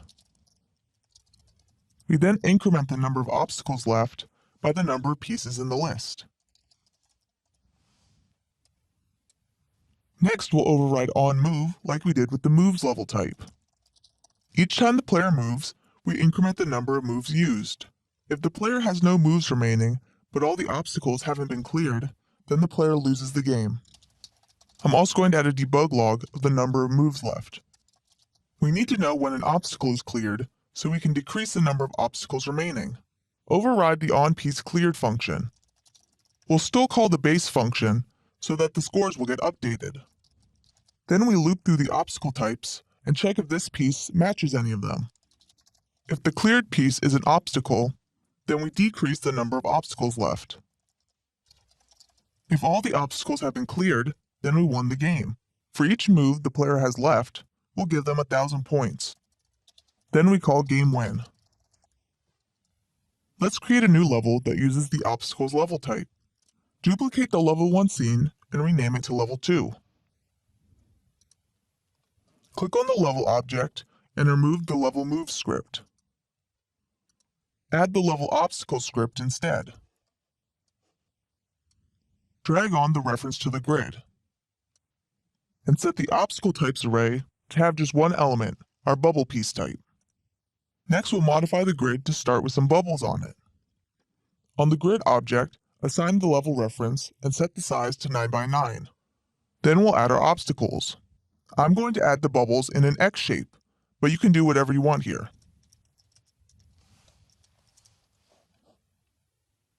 For my level, I think 10 moves is an appropriate number. The star scores will be 25,000, 27,000, and 30,000. I'm going to set these values in the inspector for the level class. Try the level out and see what you think. You can make the level easier or harder by changing the number of obstacles and where they are, or by adjusting the number of moves. Try making a few different obstacle levels. Now all that's left is our final level type, the timer level. The last type of level is the timer level. I'm going to make a new script called level timer. Like the other level types, this will derive from the base level class. The timer level needs to know how much time the player has in seconds and what the target score is. I'm also adding a variable called timer, which is how long the game has been running for. The level type is levelType.timer, and I'm just going to add some debug text to tell the player how much time they get and the target score they need to reach. In update, we'll update the timer. If we run out of time, then we check if we reached the target score. If we did, we won the game. If we didn't, we lost the game. Duplicate the level 2 scene to create level 3. This will be our timer level. Replace the level obstacles component with the level timer script we just made. Drag in the reference to the grid. I'm going to give the player 90 seconds to reach a target score of 50,000. The star scores will be 50,000 for 1 star, 65,000 for 2 stars, and 75,000 for 3. On the grid object, drag in a reference to the level object, and then clear the initial pieces array. This level won't have any bubbles on it. Set the dimensions to 8 by 8. Play through the level and try to reach the target score in 90 seconds. In the console, you can see that I won the game but it's calling game win over and over again. That's because even after the game ends, the timer keeps counting down. We need to add another variable called timeout, which will let us know when the game is ended. We'll only decrease the timer if the game hasn't ended yet. That finishes up all the different level types. Next, we'll be implementing the user interface. The HUD, or heads-up display, will let the player know important information while they're playing the game. For our game, this will be things like the number of moves left, the target score, and the player's current score. You can find all the assets for the user interface in Textures UI. Open the Level 1 scene. Create a new UI image by going to Game Object, UI, Image. You'll have to zoom out a lot to see the UI canvas.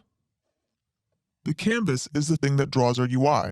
In the inspector, set the UI scale mode to scale with screen size.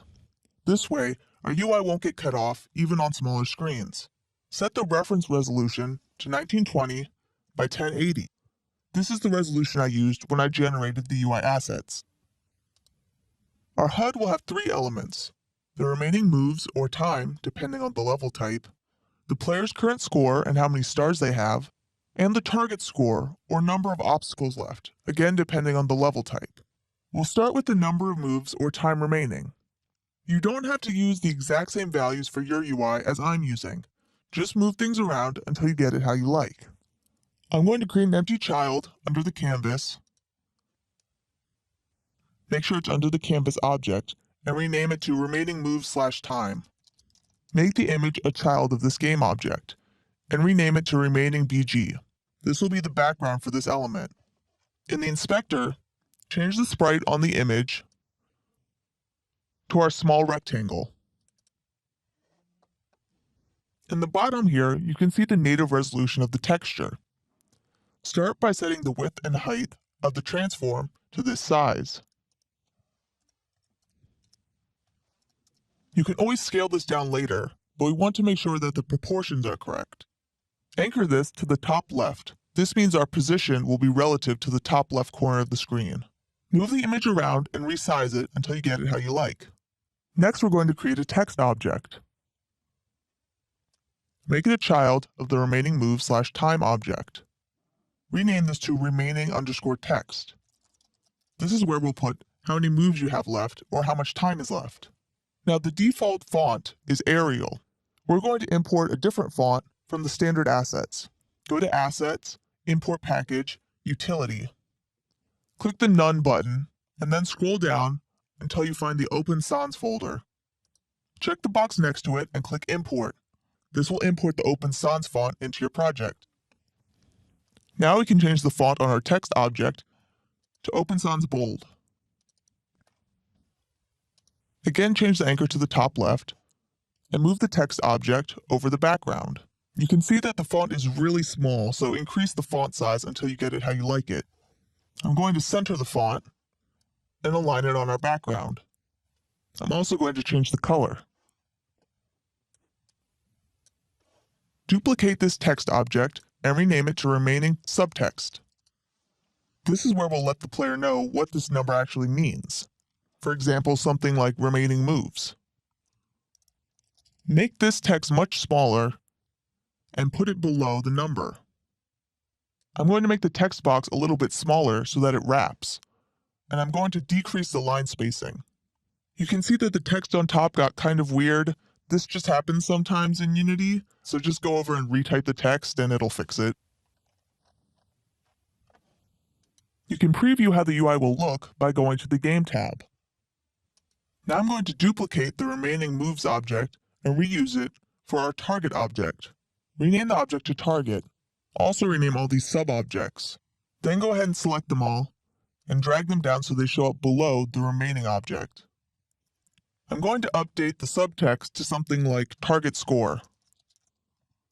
Finally, we'll create our score object.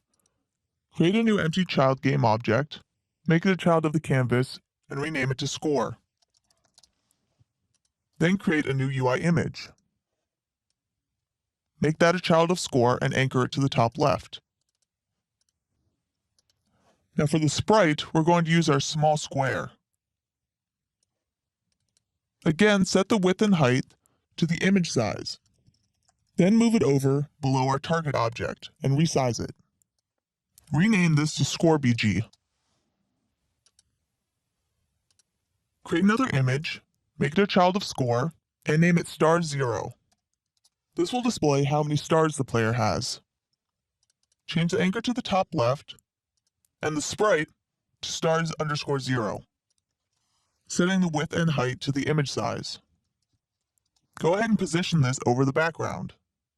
Duplicate the star0 object 3 times and rename these to stars1, stars2, and stars3.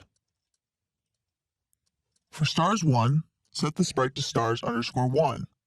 For 2, stars_2, and for 3, stars_3.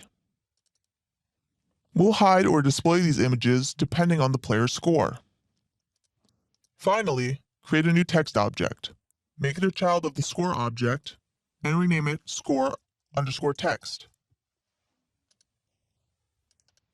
Anchor it to the top left and change the font to Open Sans Bold.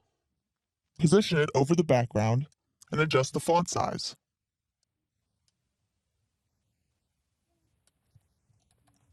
Center the text and change the color to match our other text objects. I'm going to check the best fit box. This will scale the text so that it fits within the box. That way, if a player has a really high score, it won't run outside the dimensions of the text box. I'm going to set the max size to 115 and the min size to 80. This means it will automatically scale the font to somewhere between 80 and 115 so that it best fits inside the box. This gray box is the bounds of the canvas. You can see that our score element goes outside of this a little bit. So I'm just going to rescale everything so that it all fits. Next, we'll create a script to update the HUD. Now that we've created all the UI elements for our HUD, we need to update the values to match the game. We'll create a script with functions that will update our UI elements. Create a new script called HUD. First, we'll add a variable to store a reference to the level. Then we'll add variables to store references to all of the UI elements that need to get updated.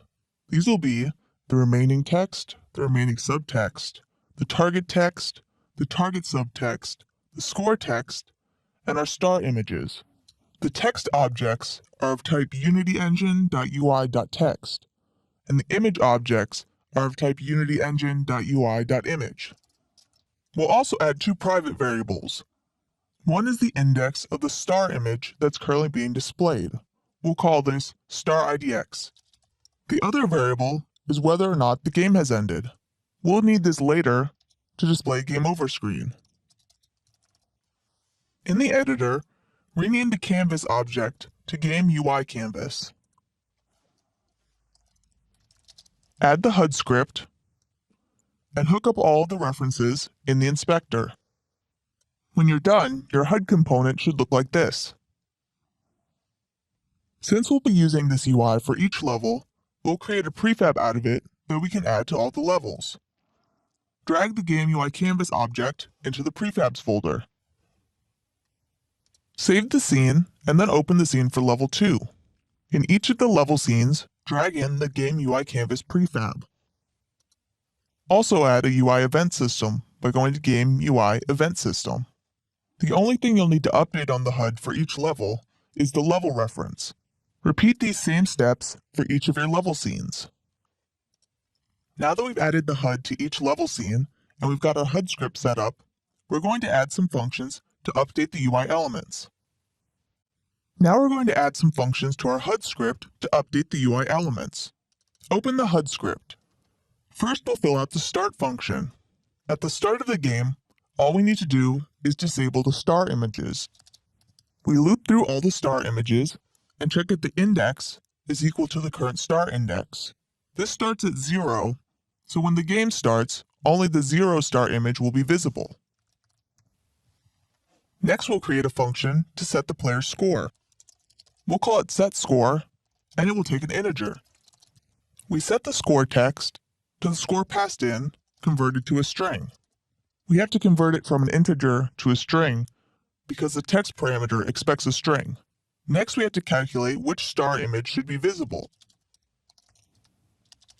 By default, we show the 0-star image. If the score is greater than the score needed for 1 star, but less than the score for 2 star, we show the 1-star image. We do the same for the 2 and 3-star images, checking if the score is within the score range. We loop through the star image array and only enable the star that's at the same index we calculated earlier, visible star. We disable all of the other star images. Then we store the index of the visible star in star IDX. Now that we've written the function to update the score, let's write functions to update the target text and the remaining text. setTarget takes an integer and simply sets the value of the target text to that integer converted to a string. For setRemaining, we're going to write two functions, one that takes an integer and one that takes a string. This is to accommodate our different level types. For the moves and obstacle level types, they'll want to pass in an integer, but for the timer level type, we'll want to pass in a string, which is the formatted time. Both of these functions do the same thing. They set the remaining text to the value passed in. The only difference is that the function which takes an integer has to convert it to a string. The last function we need is one that updates our subtext objects depending on the level type. I'm going to call it setLevelType, and it will take a level type object. Depending on the level type, we'll set the remaining subtext and the target subtext accordingly. For the moves level type, the remaining subtext is moves remaining, and the target subtext is the target score. For the obstacle level type, the remaining subtext is moves remaining, and the target subtext is bubbles remaining, since we're trying to clear all the bubbles on the grid. For the timer level type, remaining subtext is time remaining, because we're not limited by number of moves, and the target subtext is target score. The last two functions we'll implement are onGameWin and onGameLose. We'll use these later when we implement a game over screen. For now, they just set isGameOver to true. That's it for our HUD script. We've written all these functions, but right now nothing is calling them. In the next video, we'll modify the level class to update the HUD. Now our level class just needs to call these functions to update the HUD. First, our level needs a reference to the HUD object. Open the level script and add a new variable for the HUD. Open the scene for level 1 and connect to the HUD reference. Do this for all of the level scenes. Then go back to the level script. In the start function of the level class, we'll begin by setting the score. Since the game just started, this will be 0. In GameWin and GameLose, we'll call the appropriate functions on the HUD. Finally, whenever we update the score, we also have to update the HUD. In onPieceCleared, we can replace our debug text with the call to set score. We still need to call the setRemaining, setTarget, and setLevelType functions. Since these are dependent on the level type, we can't call them from the base level class. Instead, we'll call them in the scripts for each of our different level types. We'll start with the moves level type. In start, we'll call all of the functions to update the HUD. We set the level type to our level type, which is levelType.moves. We set the score to our current score, which will be 0 at the start of the game. We then set the target to our target score, and we set remaining to the number of moves remaining, which right now is num_moves. We can then remove the debug text. Then, when the player makes a move, we update the remaining moves on the HUD. Replace the debug text with HUD.setRemaining. Next, we'll call the HUD functions from the obstacles level type script. Open level obstacles, and in start, after we've counted all the obstacles on the grid, we'll update the HUD. Again, we set the level type to our level type, which is levelType.obstacle. We set the score to the current score. We set the target to num obstacles left. Right now, this is the number of bubbles that are on the screen. And finally, we set remaining to the number of moves remaining, which is num_moves. We'll also need to update the target text whenever the number of obstacles changes. In onPieceCleared, after we decrement the number of obstacles, update the HUD. Since we're also updating the score in this function, replace the debug text with the call to set score. The last thing we need to do is update the number of remaining moves, just like we did with the moves level type. In onMove, replace the debug text by calling HUD.setRemaining. Just one level type left. Open up Level Timer. In Start, we update the HUD just like we did with the other level types. We set the target to the target score, and we set remaining to the time remaining. We're going to pass in a formatted string so that the time is displayed in minutes and seconds instead of just seconds. To get the number of minutes, we divide time in seconds by 60. And to get the number of seconds remaining, we do time in seconds modulo 60. You can also delete the debug text now. When we update the timer, we also need to update the HUD. Copy the call to set remaining and paste it right below where we update the timer. Replace time in seconds with time in seconds minus timer. This is the time remaining. Now, since we don't want to display a negative value at the end of the match, we're going to use the max function to get the largest value between the time remaining and 0. That way, if the time remaining is negative, it will just display 0. Then, since the max function returns a float, we're just going to cast it to an integer.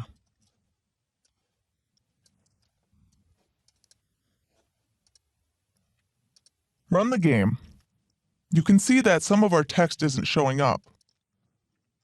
If you have any text that's not showing up, it's probably because the text is going outside the bounds of the text box. Click on the problem text and increase the size of the text box until the text appears. Hit Apply to apply this to the prefab. Since we're using prefabs, this will apply it across all of our levels. Hit play again, and you can see that as we play, the number of moves remaining and our score are updated. Test out each of the different level types and make sure the HUD is working for each of them. In this bubble level, you can see that we're displaying the moves remaining and the number of bubbles remaining. And in the timer level type, we have the time remaining and the target score. Now, since this grid is slightly behind the HUD, I'm going to move it over a little bit. Depending on the size of your levels, you might have to adjust where the grid is. The grid is very small compared to the UI, so you'll have to zoom in a lot. So our HUD works for all of the different level types. Next, we're going to create a game over screen that will pop up when the game ends. Next, we're going to implement the UI for the game over screen. This screen will show up when the game is over. Expand the game UI canvas object in the hierarchy. Create a new empty child game object and name it Game Over. Create another empty child object under that and name it Screen. We're going to create all of our UI elements under the Screen object. The reason we're creating them under Screen instead of directly under Game Over is because we want to be able to enable and disable the UI elements without enabling and disabling the script, which we'll create later. The script will be on the Game Over object, which means we can enable and disable Screen without affecting the script. Create a new UI image, make it a child of the Screen object, and rename it to BG. This will be the background for our Game Over message. You can leave the anchor at the center. Unlike the HUD elements, the Game Over elements are going to be center anchored. Set the sprite to the large rect sprite. Change the width and height of the transform to the native image size. You can resize the background and place it wherever you want it. When the player wins, we want to display their score and how many stars they got. The HUD already has an element that does this. I'm going to copy the score element and paste it under Screen. Go ahead and delete the background. Then select all the objects under Score and change them to be center aligned. Finally, go ahead and move them to the center of the screen and resize them as you like. I'm going to make the score text a bit larger. When the player loses, instead of displaying their score, we're just going to display some text that tells them to try again. Create a new text object and make it a child of Screen. Change the font to Open Sans Bold. Go ahead and resize the element and make the font size larger. I'm also going to center the text and change the color to match our other text objects. Go ahead and rename this to Lose Text. The last element we need for our game over screen is two buttons, one to replay the current level and one to go on to the next level. Go to the Game Object menu and select UI button to create a new button element. Make this a child of the Screen object and rename it to Replay Button. You can see that the button automatically starts with a sprite and some text. Replace the sprite with arrow left and set the width and height to the image size. Change the text to Open Sans bold and have it say Replay. You can also adjust the size and color. Now I'm going to resize the button and position it at the bottom left of our game over screen. Go ahead and duplicate the Replay button and rename it to Done Button. Change the sprite to arrow right and change the X position to positive. This will put it in the same spot on the other side of the game over screen. Finally, change the text to say Done. Click on the Game UI Canvas prefab and hit Apply to apply this to all scenes. Next, we're going to create a quick animation to display our game over screen. Instead of having our game over screen just pop up out of nowhere, we're going to create a little animation to bring it onto the screen. In the Animations folder, create a new animation and call it Game Over Show. Drag this onto the Game Over object. As you can see, this added a new animator component and created a new animation controller. Go ahead and double-click on the animation controller to open it. Since we don't want this animation to play automatically, we need to make another state the default state. Create an empty state and set that as the default state. Back in the scene, click on the Game Over object and open the animation window. Make sure you're editing the Game Over Show animation. Add a property for the Screen object's Rect Transforms Rotation and a property for the Screen object's Rect Transforms Anchored Position. Go ahead and delete the last keyframe and expand the properties. We want to start with the Game Over screen off the top edge of the screen. So go ahead and adjust the Y position until it's off the screen. Then we want to bring the Game Over screen back to the center. At frame 4, set the Y position back to 0. This moves the screen back to the center. I also want to add a bit of rotation as the screen comes down. At frame 3, set the Z rotation to 0. At frame 5, set the Z rotation to 10. And finally at frame 6, set the Z rotation to 0 to straighten the frame back out. If you scrub through the animation, you can see that the screen drops down from the top and does a little wiggle before settling in the center of the screen. Hit Apply on the prefab to apply this to the UIs across all of our levels. Now we're ready to create a script to control the Game Over screen. Now we're going to create a script to control the Game Over screen. Create a new script and call it Game Over. Drag it onto the Game Over object. We're going to add some variables to store references to all the UI elements we need to change. These will be the Screen object, the Score object, the Lose and Score text, and all of the star images.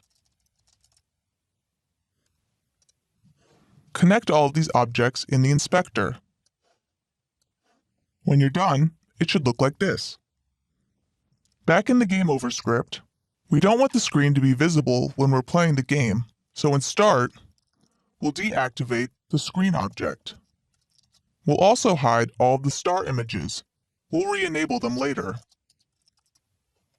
Create a function called showLose, which will be called when we lose the game. When we lose the game, we want to display the Game Over screen, so we set the Screen object to active. Then we deactivate the Score object, since that should only be visible when we win the game. Then we'll play the show animation we made in the previous video. Now we'll create a function to show the screen when we win the game. Again, we set the screen to active, and we hide the lose text. since that should only be displayed when we lose the game. When we win the game, we want to display the player's score and how many stars they got, so we'll pass those in as parameters to show win. We set the score text to the player's score, and then we hide it. You'll see why in a minute. Then we play the animation to show the screen. We also want to show how many stars the player got, but when we do that, I want to show the stars one at a time. So we'll need to create a coroutine. Create a new coroutine called showWin coroutine. This will take in how many stars the player got. We'll wait for a moment before displaying any stars. Then we loop from 0 to the number of stars the player got and enable the image. We'll also disable the previous image if there was one. That way, only one image is displayed at a time. We then wait for half a second in between displaying each image. Once all the stars have been displayed, we then re-enable the score text. We'll call this coroutine in showWin. Now we have functions to show the game over screen when we win or lose the game. The last thing to do is implement the functionality for the replay and done buttons. The Unity Scene Manager class lets us load a new scene or get information about the current scene. When the player clicks on the replay button, we'll simply reload the current level.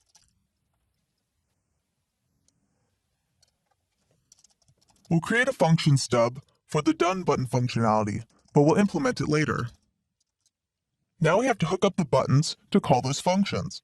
Click on the replay button object, and at the bottom of the button component, under onClick, click the plus sign.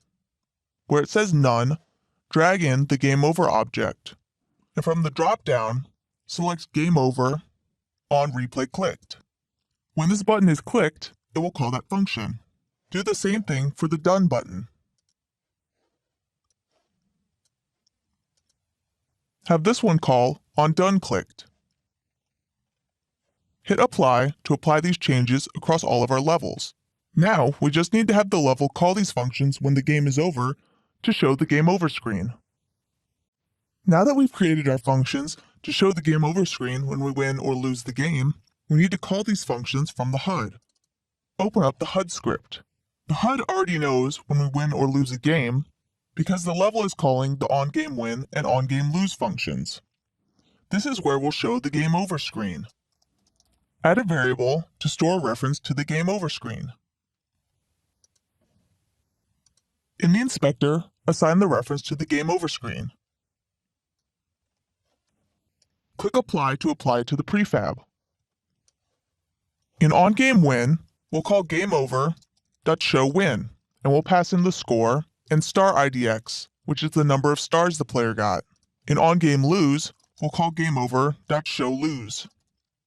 Unity will give you a warning when you've created a variable that's not being used. Since isGameOver ended up never being used, let's go ahead and remove it.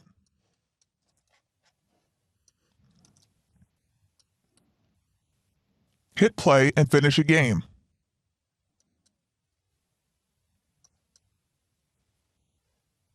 The Game Over screen popped up, and it shows how many stars we got and our score. Right now, the Game Over screen appears as soon as we run out of moves. But at this time, the board might still be refilling and clearing pieces. We should wait until the board is finished filling before we show the Game Over screen. In the Grid class, add a variable called isFilling. This boolean will tell us if the grid is currently filling or not. Then at the start of the fill function, we set isFilling to true. And at the end of the function, we set it back to false. Now when we win or lose a game, we'll have the level wait until the grid is finished filling before letting the UI know. Open the level script. Add a boolean called didWin. This is whether we won or lost the game. In GameWin, remove the call to HUD.onGameWin and the debug text, and set didWin to true. In GameLose, remove the call to HUD.onGameLose and the debug text, and set didWin to false. Now we're going to create a coroutine that will wait until the grid is finished filling. While the grid is filling, we wait. Yield return 0 waits for 1 frame. Once the grid is done filling, we check if we won or lost. If we won, we call HUD.onGameWin and pass in the current score. If we lost, we call HUD.onGameLose. Now in GameWin and GameLose, we'll call our function to wait for the grid to finish filling. So that our inherited classes can access this function, we need to make it protected. Go ahead and play another game.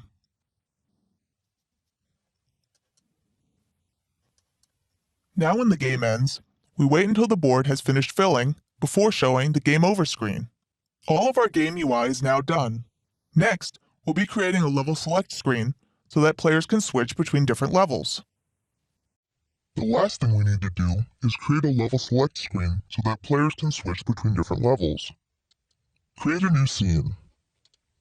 Save it in the Scenes folder and call it Level Select. Create a new UI image. Since this screen will just be made up of UI elements, you can delete the main camera. First, let's set up the canvas. Just like we did with the HUD, set the UI scale mode to scale with screen size, and the reference resolution to 1920 by 1080. Click on the image and change the sprite to BG2. Set the width and height to 1920 by 1280, since this is the texture's native resolution, and set the anchor to the bottom center. Align the texture to the bottom edge of the screen. You can see that the background looks good at some resolutions, but at others, there's empty space. We need to click on our canvas, and under Canvas Scaler, slide it to match the height of the screen.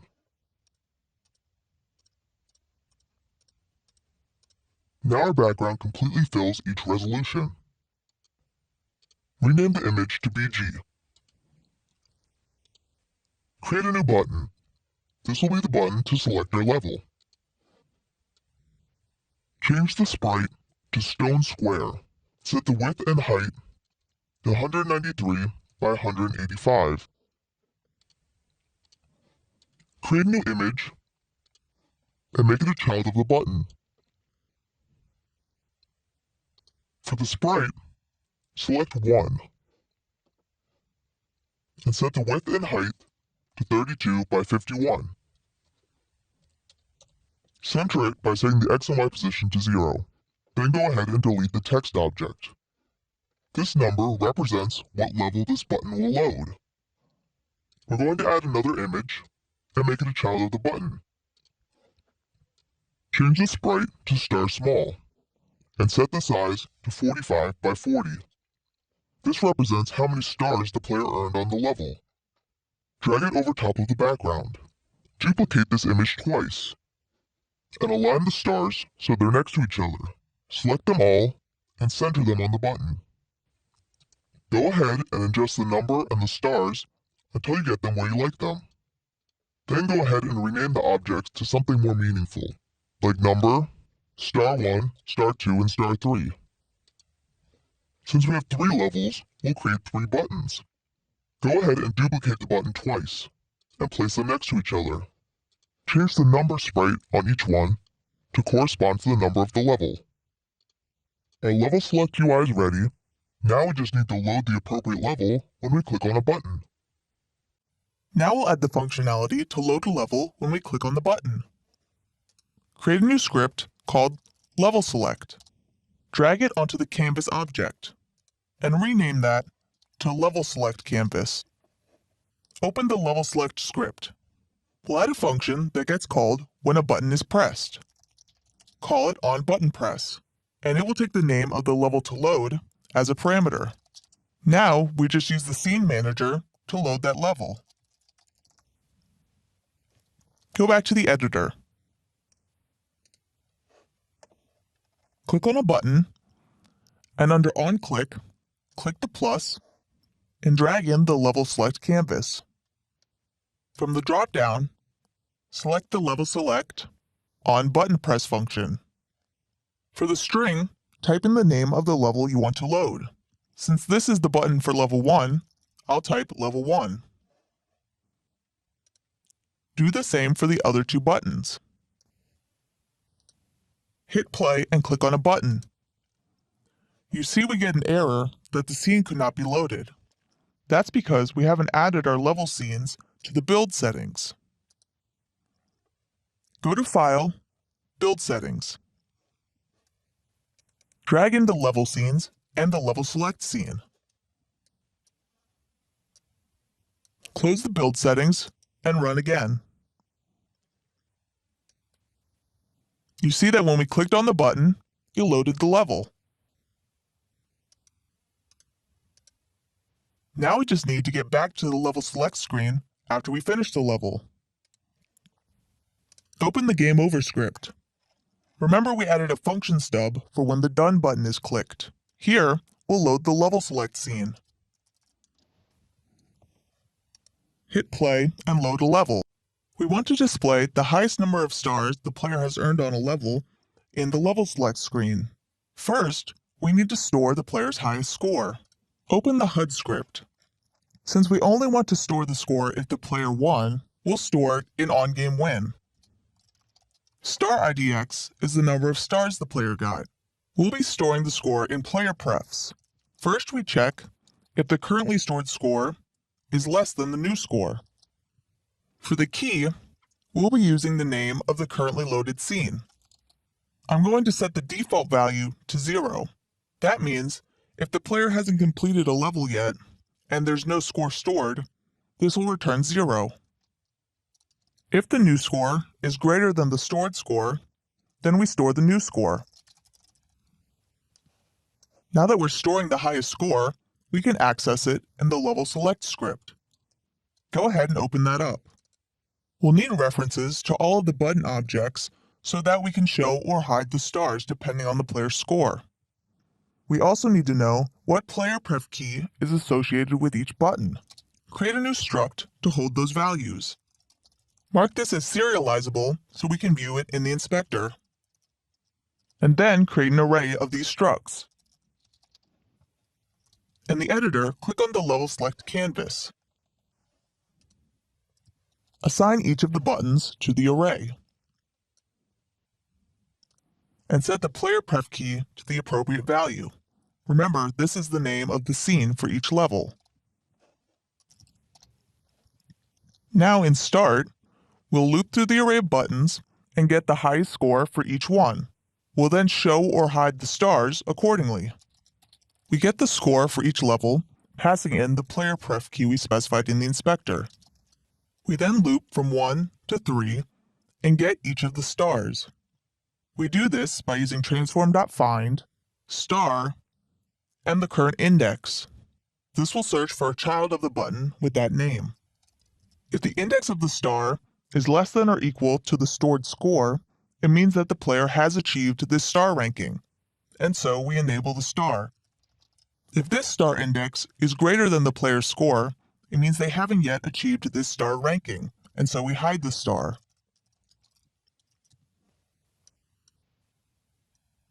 Hit play. You can see that all of the stars are hidden. Complete one of the levels. Click Done to go back to the level select screen. And you can now see that I have a score of 3 stars on level 1. That's it for the level select screen. While I only have 3 levels, I encourage you to make lots of different levels and fill this screen up. It's your game, make it how you want it. I hope you've enjoyed this course and that you're ready to take your game to the next level. As you bring this game closer to release, here's some things you might want to consider. While we've covered a lot in this course, there's many more things you can do to polish your game.